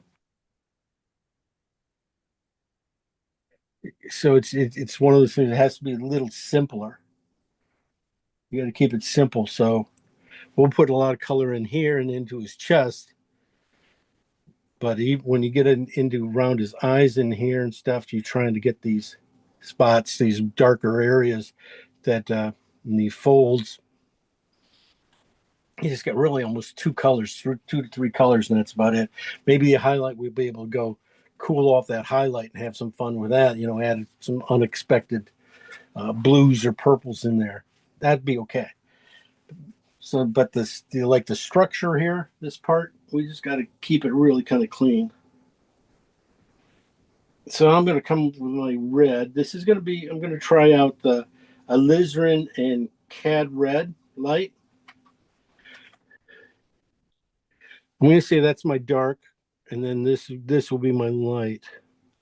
I'll just try it here and just see if it's just misses. See how it's not bright enough? Okay, not bright enough. So let's go to the red side. That was the alizarin side. I was going to go, and I'm just to see if it works. I'm going to go here. Still, might have to add just a touch of white to it now. Gonna add just a touch of white. Take it up just a hair more.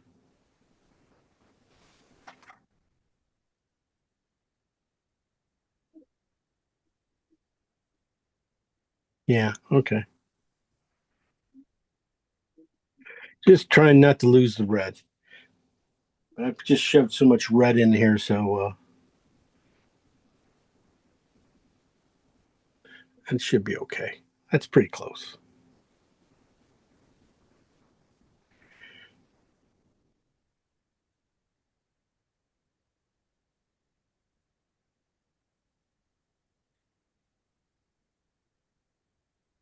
Then I can get that light right underneath his eye. Well, yeah, right, pretty much. So keep it.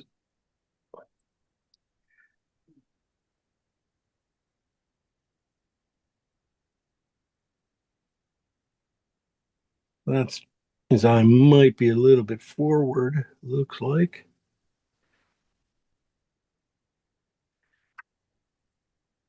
So the color I'm using here is again cad red and alizarin.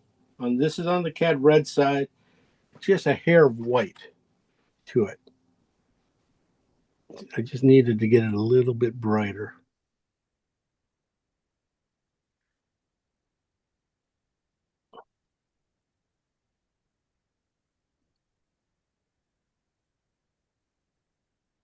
Hmm. Yeah, I can't see it, huh?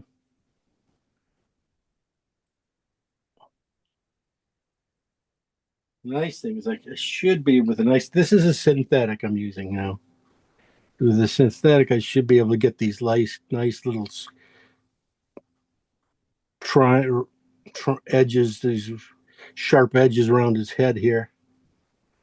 Should be able to get this shape pretty easily. At least that's the basic base of it. I have to darken in, I think, a little bit more here, and then lighten up back there. But that's pretty good. His eye, I'm going to put just a little more cad red above it. And I'll have to figure out his flap of his nose here a little bit.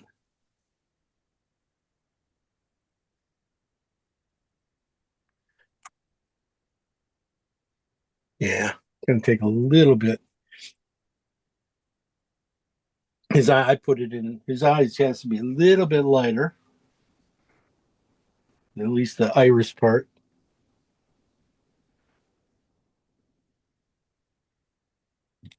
I'll put it, I really have to get in front of that one. I won't be able to do it too much here. This angle, I'll never get it. So I'm going to darken in a little bit deeper into the texture of this front frown of his. And then the back area, like I said, it just needs to go a little pinky or a little bit of blue, purple, or something in here. Say that, but maybe I'll just go pink. But I'll add just a little bit of alizarin and phthalo green to this pinkish color here I made up. Just came up basically from cad orange and alizarin with white, and just went pretty far just to see where it went, and it just came in here. But I'm just gonna put a little, so it's kind of a pink, but then I just cooled it off with a little bit of purple into it, gray purple from the alizarin stuff. So just gonna get a few spots in here, light. That'll be pretty good. His nose definitely we're gonna have probably have to go back to some of the darker areas in here. His beak.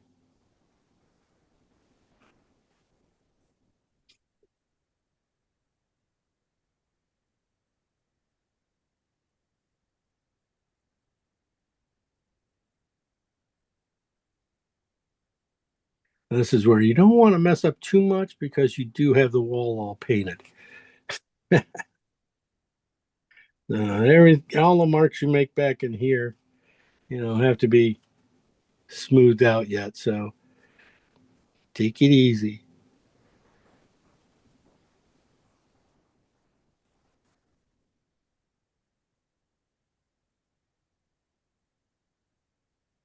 Well, close enough.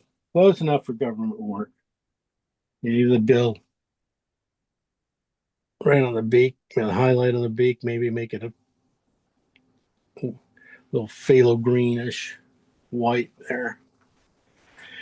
Okay, that's enough for that brush. I got to get that brush out of my hand. All right, we're going to work back in here on this back end in the front and the rest of the body. That was just, sometimes you just, as you go, you see some areas that just are right for your brush right now because it had a little bit of red on it. And I figured I could get that beak in there. I still got some red here, so we're going to work secondary colors now into this area here. So it's just warming it up. We got some of the darks on each side. So I'm just going to run through. I've got a couple really nice oranges here too. This is a nice mid-tone with just alizarin and orange. But it's, you guys all saw I was having a little trouble getting the orange to get in there and do something against the alizarin. So this is like a mid-tone, half and half, not even half and half. I mean, that orange just was going to get there. But this is a nice mid-ground here for this thing. Now, follow the feathers mostly. Now, you can break up your stroke a little bit, but really it's just following where the feathers go. I probably didn't need to say that, but sometimes. So that's getting in there. I might, I lost that leg back in here. I'm going to put a little bit of orange in that foot and where this guy goes too.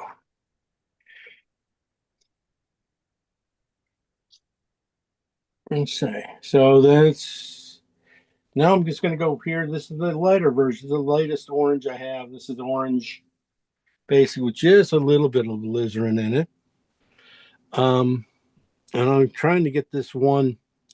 There's this one stroke from the back of his head that goes down here, but it kind of follows here, but does kind of cross over and stuff. That's what this one would be perfect for. If I can take and start it off down here a little bit farther down, bring it up, and then feed it right into that neck and just twist my brush short to skinny sides and just get a big kind of a fat to thin spot right there, back there will be good.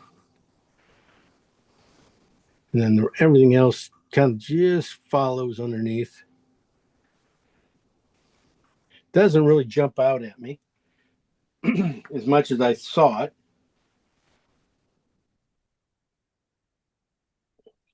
I'm going to grab just a touch more orange in my brush and just redo it a little bit. It's raining so hard here, it's drowning out your voice. Is it? Yeah. Oh, Wow.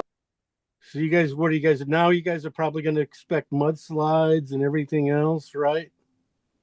Well, I hope not. It hasn't burned horribly, not like last year. There Yeah. have been fires, but they haven't been burning down towns like last year. Oh, man. But there's still quite a bit of damage from the year before. So, yeah, a lot of bare land out there. We'll see.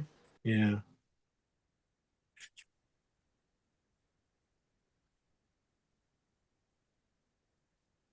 Okay. So I'm almost going now with just almost pure little cat orange into my color here because of how dark everything is. Just to trying to get the brightness in the back into these few little spots back in here. There's a few spots here that kind of come out at you, and that's where you kind of need them. Give you a lump. That is Cad Red Light. That worked. And then just on that shoulder area, but that's Cad Red Light was pure right there. Right in this one spot, I was thinking on the wing here. Right there. That it could be that. Okay. Yeah. Gonna have to come back. I'm gonna go. That's good enough right now for this. With then we just got to scratch in highlights. So I got the perfect brush for the rest of it. For the back end here, I think it's perfect. It's a little filbert bristle, has a little bit of round edge to it at the top here, but it's bristle, and it should be able to get into these feather areas and do well. Okay, I'm going to start right here with the big feather in the back here that flips down. It kind of comes from right about here and flips into this spot. I see that as a little warm too, though. I see that on the. I'm going to go with oxide red light and green, and I'm going to go full with no white. So it just has a little bit of red into that green. So it's just a little thing, and just barely a touch of oil on my brush, just a hair, just to get it to run. Might not even need that much because we are kind of thin. But I want to start off my brush thin and just open it up as I drag it around to make that to connect. So I'm going to find the spot. I'm going to be right about here, starting off thin, and then just opening up my brush to about here, and then connecting that area. And it came close. I just opened it up. It opened up a little late.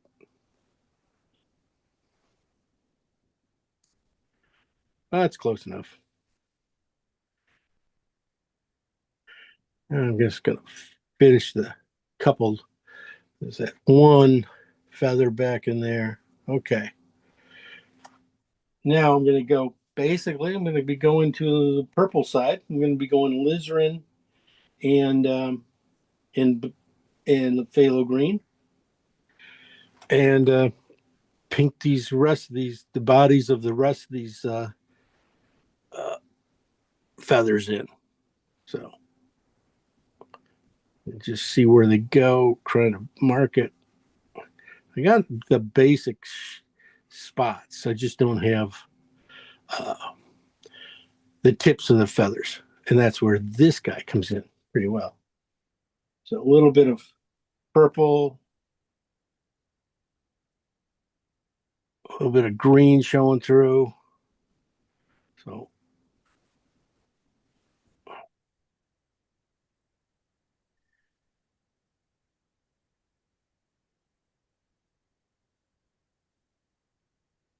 I'm not counting feathers. So if I'm off and stuff, I'm off.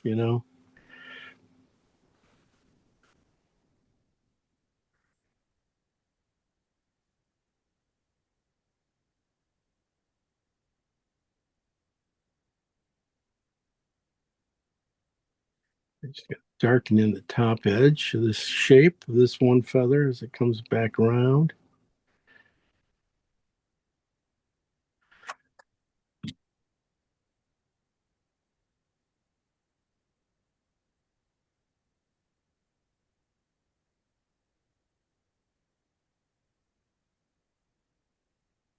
I'll get the drumsticks.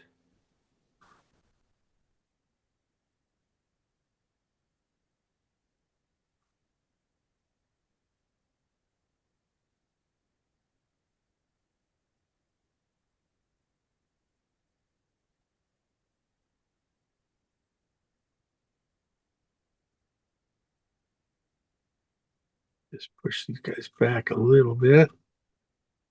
There we go. Just get tone the highlights out. It's green. Definitely start to get a little greener now. So now I'm going to go down to my color. Basically, my eights, and these are lizards and phthalo greens. This is on the green side. And I'm going to start working it into this breast right in here. Might have to go just a little bit of more light than that. So the color right underneath, just a little bit of more light to it at the bottom end here. There you go. And work it in just a little bit so it doesn't get too bright. Just good to get some color into here and then bring it back in. I just was hair too dark. This will also start to get to that one area we talked about putting in these things here, the spots of the feathers. See, it's just a hair bright. Maybe I purple it out a little bit, add a little more purple to my brush. Yeah, definitely a little more purple. This very front part of the chest, right in here. I'm gonna have to come back and put a little bit more. Yeah, I might not. Just comes down and turns into a little scratch.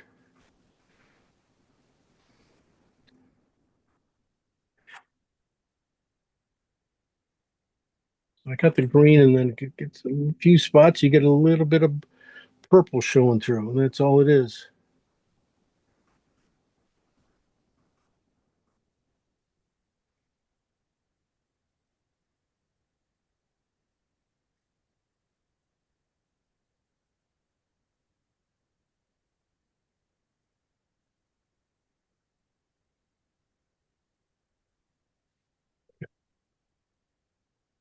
Now I got that color, that purple color on my brush. It's been used into the darks already back in here. So now it's just about perfect for the mid-tone leaves, the leaves that are feathers that are just underneath the main feathers. It's just that those underneath things that run right around here. There's a few that comes through. Again, spacing is always important. You don't want to put these guys right next to each other. You want to leave this little bit of dark that you have in here between each stroke. So if it fills in right, so you have darks, it really helps the body of the thing. But that's all I'm saying.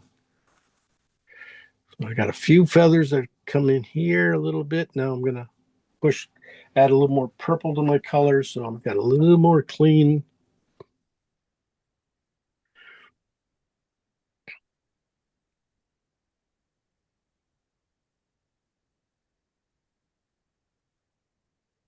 Just that light is only right in here. It's not all over. It's only in the top.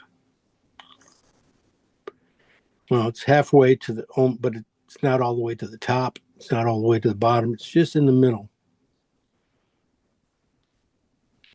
So I'm putting in the purples going in.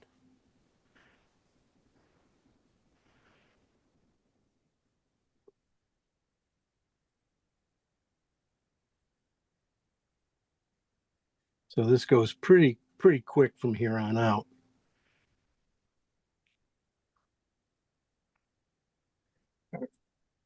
The next color, instead of doing the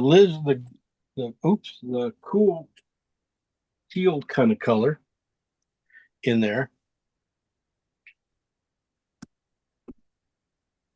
I'm going to be going to I'm going to go to the sea green type one color. This is from the oxide, light oxide red with green phthalo in it on the green side with a lot of white. So I was seeing that a little bit in these areas here around some of these feathers that are underneath this one big one, and they just kind of fold back in there underneath it, and this one lays on top of it. So that's, yeah, you guys can't see that. I don't know why I'm seeing that.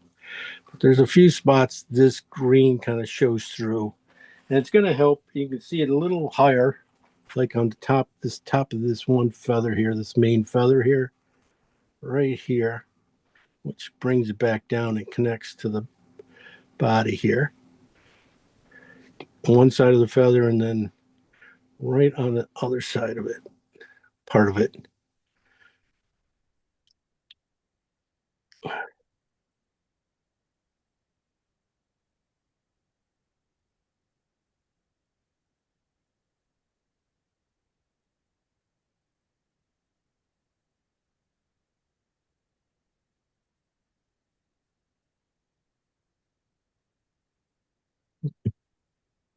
I'm also going to put it right here on right in the middle of that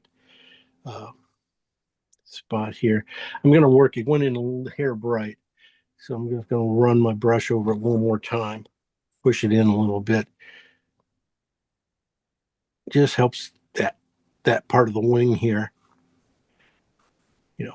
come forward a little bit. Because that shape can go away so quick.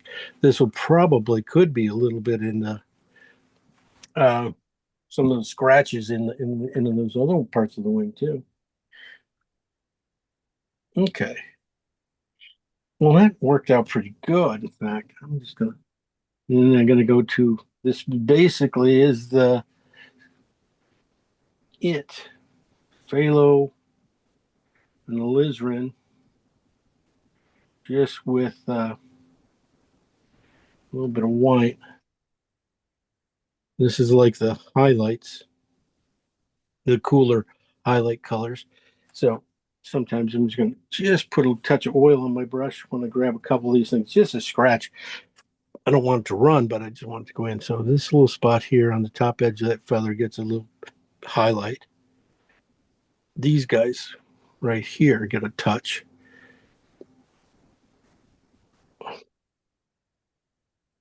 Another touch.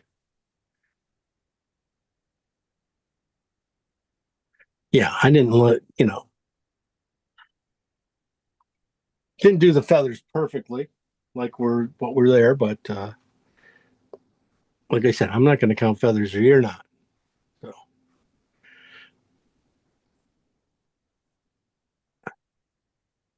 just working this color in a little bit, and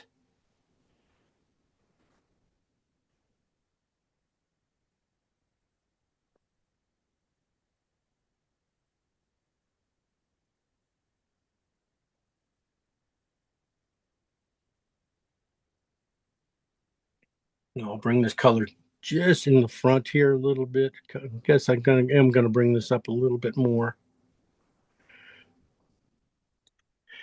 Grab these few tips here. That might be a nice lighter purple here, right at the end here. These guys could go a little bit lighter.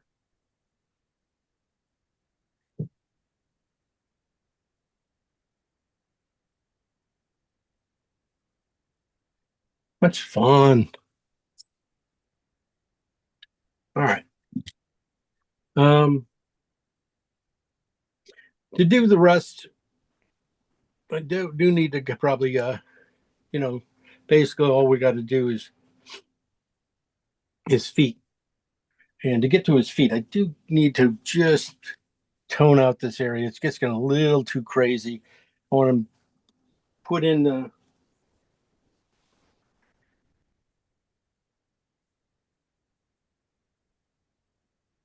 tone it out. I'll still lighten it up, but I want to keep it simple enough back in here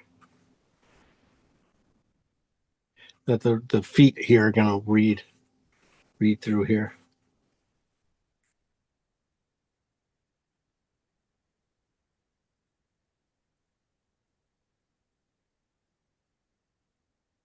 Of course, probably end up making them a little bit too huge, too thick, so thin them out.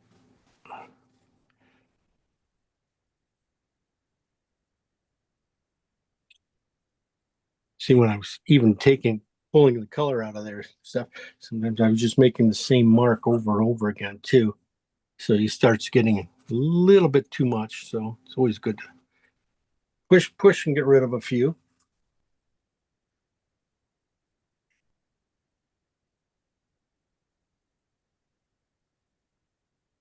Okay. So got a little bit of canvas left over. A lot of scratching. Okay. I got a little green here. I'm going to start off just a little bit of the green here. Definitely want to feed it in. I don't want to just put it straight down. I want to feed it. I want this color to come in from the edge back in here. Yeah, and point into the painting. Catch these guys here and should take us around. So I have some main strength of some of the green here, right about in here. That way I can put his feet in.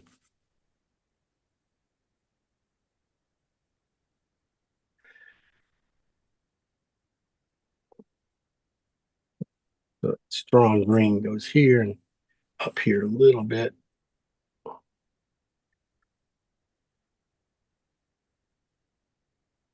Feet in back in here, just so soften it, and then just warm it up. Going to go to that was the phthalo green and alizarin. That was on with yellow. That was on the green side. This is on the yellow side, so it gets a little browner because of the red in it, and it works really well down in here at the bottom of the edge here too. So don't have to look at it. Just try and get rid of some of these spots here so it's not too spotty. Right? Not too spotty.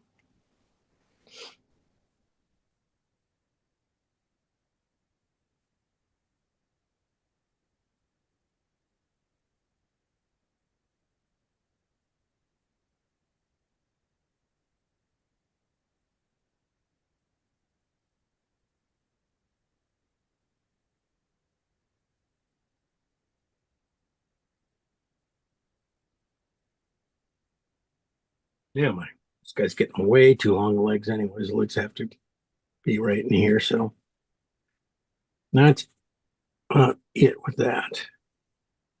All right. Gotta clean my brush here a little bit.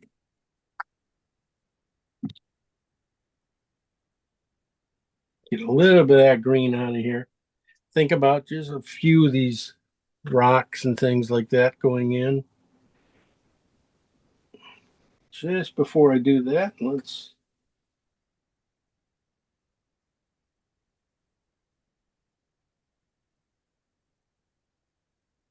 touch these legs one more time before I change these up.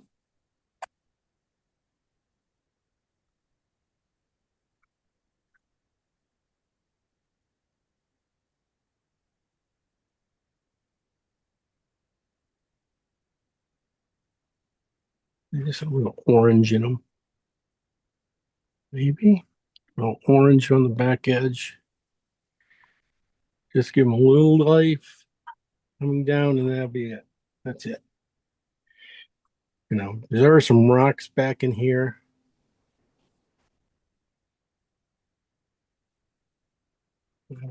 Little tone in them.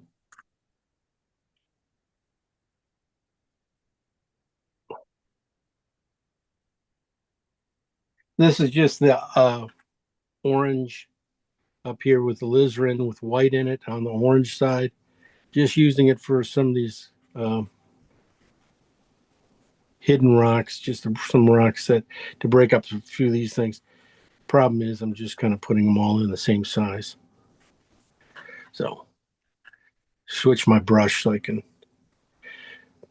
get a few different size strokes, twist it, so it's not always the same spot I'm hitting.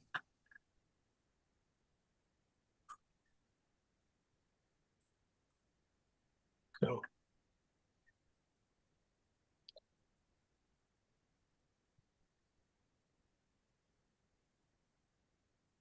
that's just orange that come out. Not bad. Okay. Gonna break a couple lines here. I got going, a couple lines back in here created. Just soften them up a little bit. Bring it back on through. Feed it back in. Feed it back in.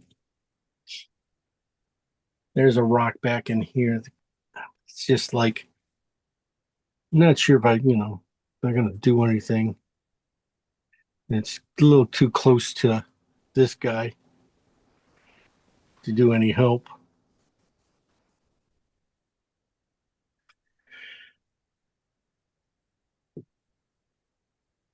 We'll just have to get some dapple light on him a little bit.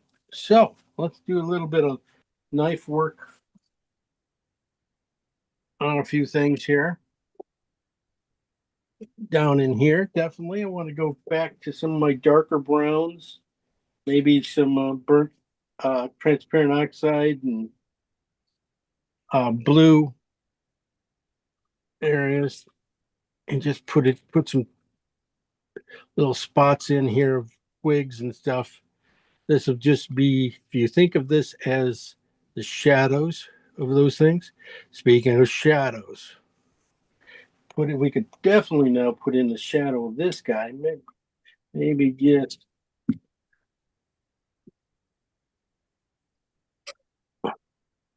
start it in just the flat of the knife, just twist it around.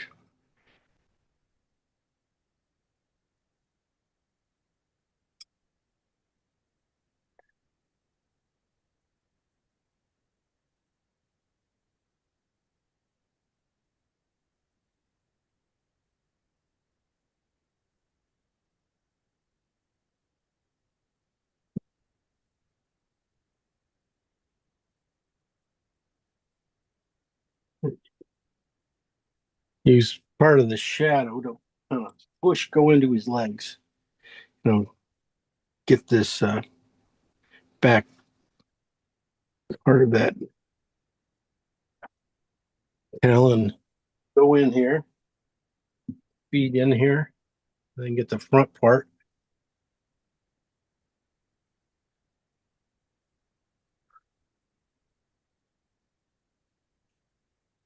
Get a little light, a little.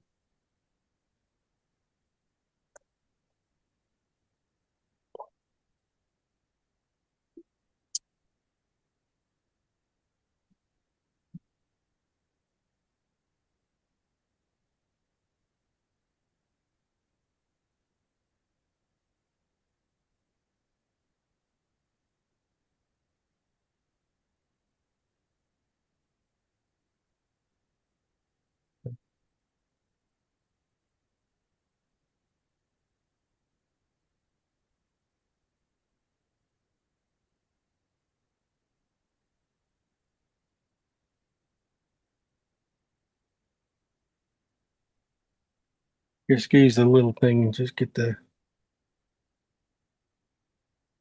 little highlights on the knife. Just do them, and yeah, kind of fun in doing them in the the green coming through here a little bit. Got a few spots here. It's going to work out pretty well.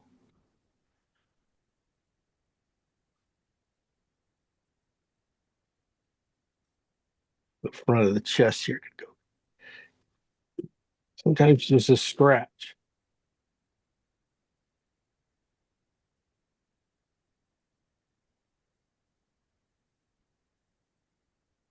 Take it off.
Yeah, I'm just going to put in a few of these guys. I think that's pretty good. Definitely the grass might go a little bit darker here and there.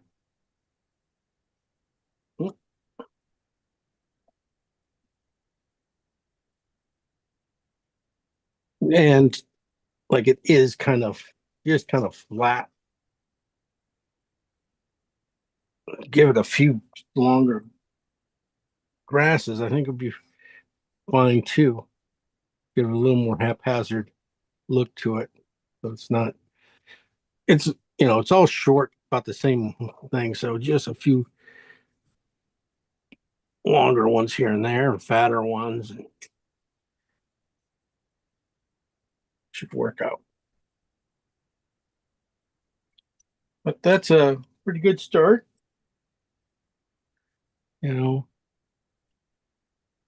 Last little things are always going to be just these, bringing in these other things. Maybe you'd be using these pinks. All these, this is the pinks I made up coming from here, from him, just with white when we took them up to about trees. They're about right. They aren't really about right for some of these scratches and things. And here's a lot of things you can really fill in a painting here, especially when you have something so linear going across here like this, just having it broken up. Sometimes you have to use breaking up with color and things, making sure you get a few things just to reach through, just like the grasses down here, to reach into that next shape, into the rocks here. And then these guys, these rocks with sticks in them, make sure a couple sticks get in there, get up here. It's just scratch, even it's just a light scratch will do it. So, and then the last thing, we are done. Take your little tool and put air into it. Right now it has all these spots about the same, a couple little dots. It will help, especially in an area like this that's just kind of flat in color, flat in size, just kind of lays there.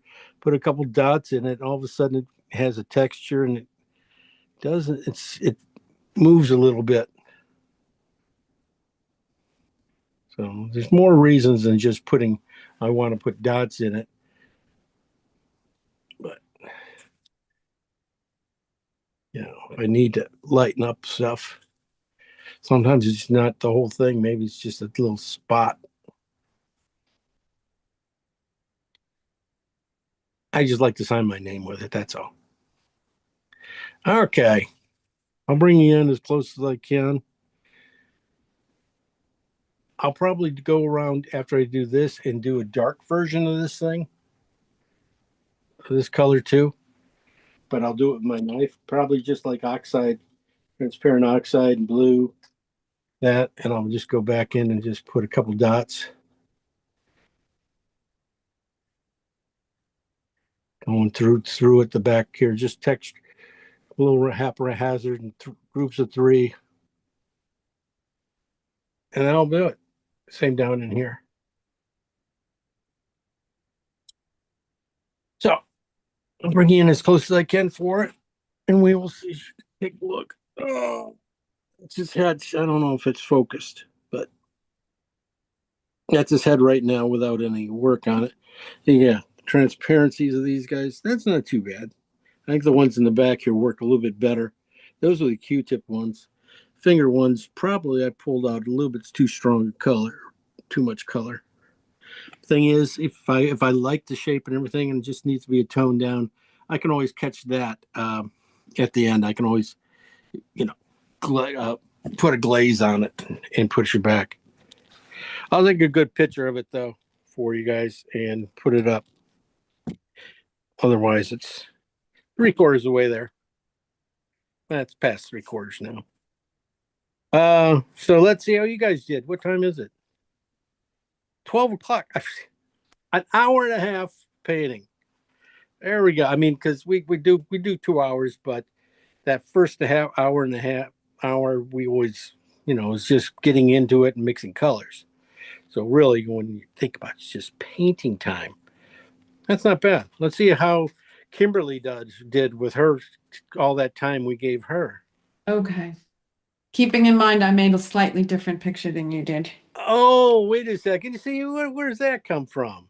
Well, just what you said in the beginning. I turned it into a cartwheel. Oh, beautiful. Way to make it. Oh, the wheel behind it. Okay. Yeah. Yeah. And I like the size of him is really good. Well, that was it. Since I was working on such a small canvas, I thought I'm just going to focus on him. Yeah. I mean, that's the thing is, yeah, you can't get into them at all without doing that.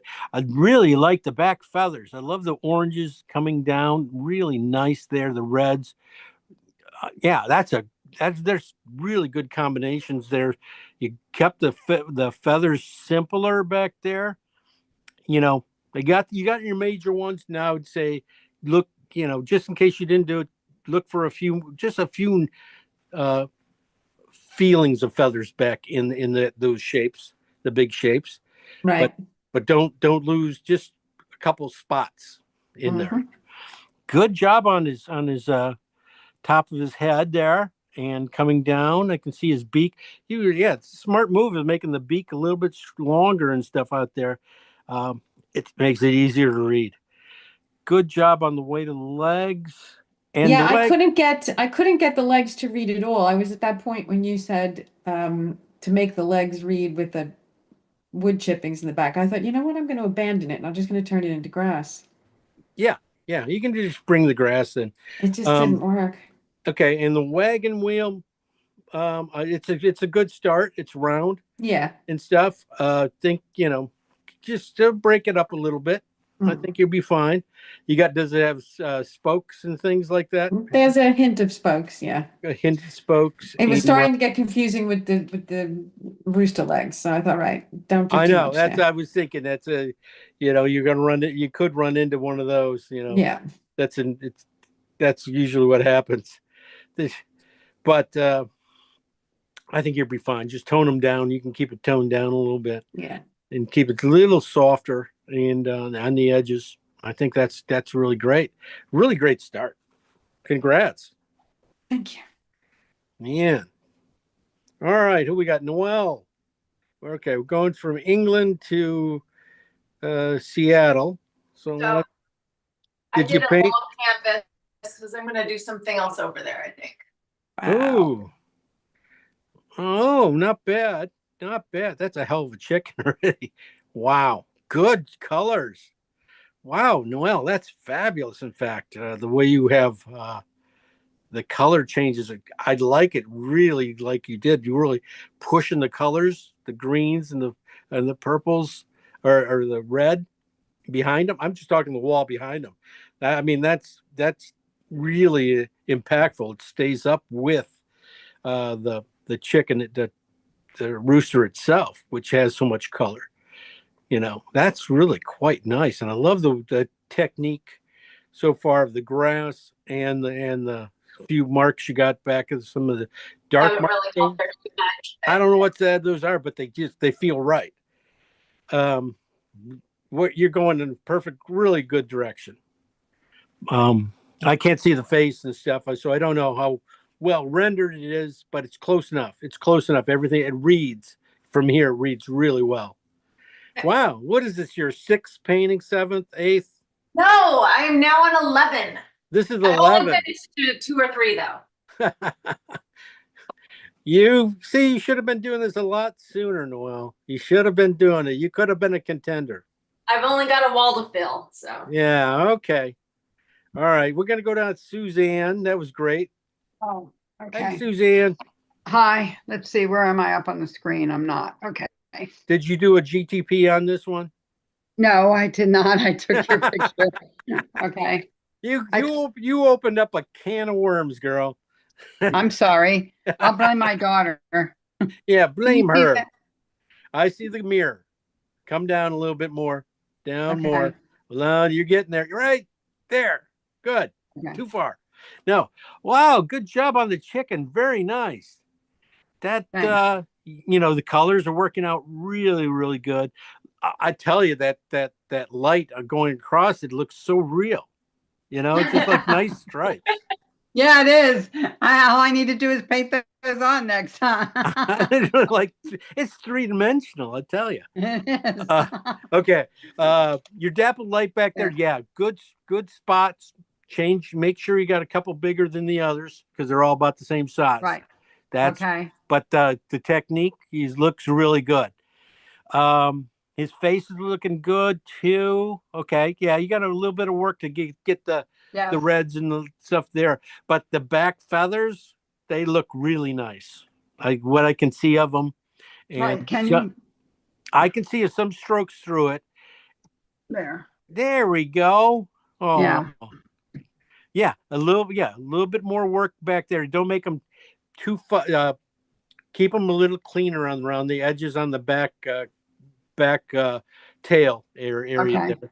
Those guys, don't let it get too fuzzy. That's all I'm saying. Okay. And then just a little more texture into the colors are right. Just a touch more texture into his neck and those red feathers. Yeah, it's coming along. What do you want for a couple hours, right? Especially because I work really slow. So that's a lot for that, an hour and a half for me. It's a lot for everybody. It should be, but it's Yeah. fun. It goes pretty quick. It is fun. I didn't This even was push fun. it. Good. Okay, Suzanne, thank you. Go to Chelly. She's gonna have to turn on her mic, but let's see if we can get Yeah, turn on see, the see if we mic. can catch her. Look at that. Look at there we go. There we go. There we come. There. Ooh, Wait a minute. ooh. Oh, Did I do that right? no, you didn't. Okay. Is that your painting up there? That's a photo. Oh, damn it. Good. I thought that was your painting. I was going to go, shit, that's really good. What is she doing here? All What right, are wait a you minute. doing? I love that.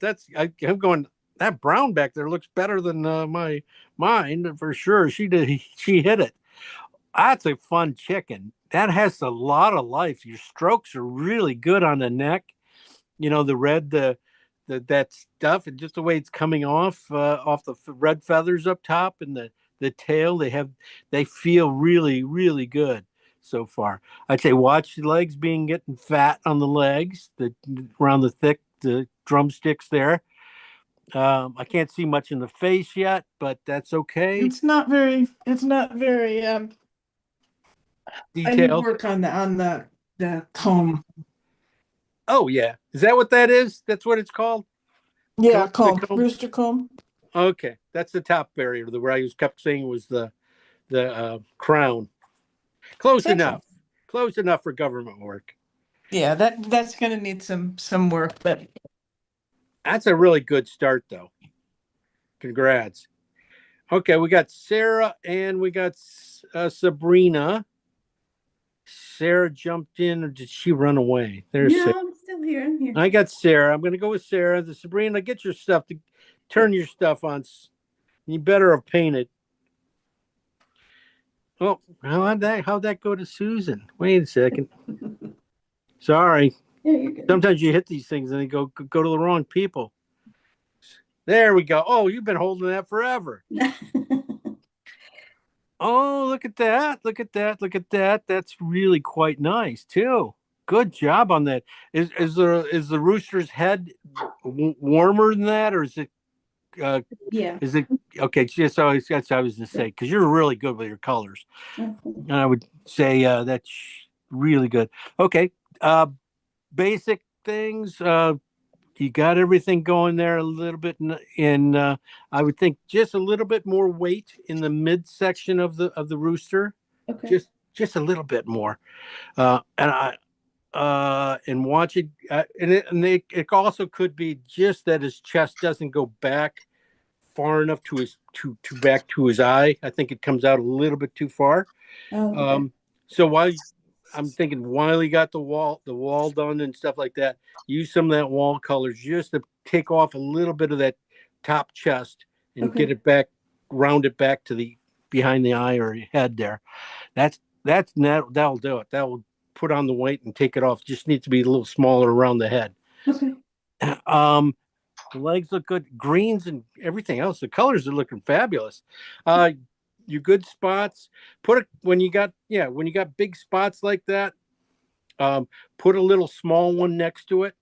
Okay. And stuff every once in a while, for they don't feel like there's too even going around, spread out. And that's about it. I mean, really fun stuff. Cool. You liked it? Yeah, it was fun. Okay. All right. Good to hear. Thank We you. never know about you. We've got to watch you. Okay, Sabrina, Sabrina did turn her stuff on. And she is the last one. Oh, I touched her and then she ran away. There you go. Okay. I know you're here. It took me a second to find it. Ah. So are you Beautiful. going non-back? Beautiful. Are you going rogue already on me and going, I'm going no background? I just get lost. I didn't want to give myself, I wanted to isolate. That's cool. Look at that. Really nice job. Really, I love the pink up in his comb up there. Really good looks. Really turns the form nicely there. Nice job on that. And you just started on the back feathers, but they look like you got some nice markings going on. Designed your feathers on the back his tail feathers and the front feathers. He slight, it could be a little heavier.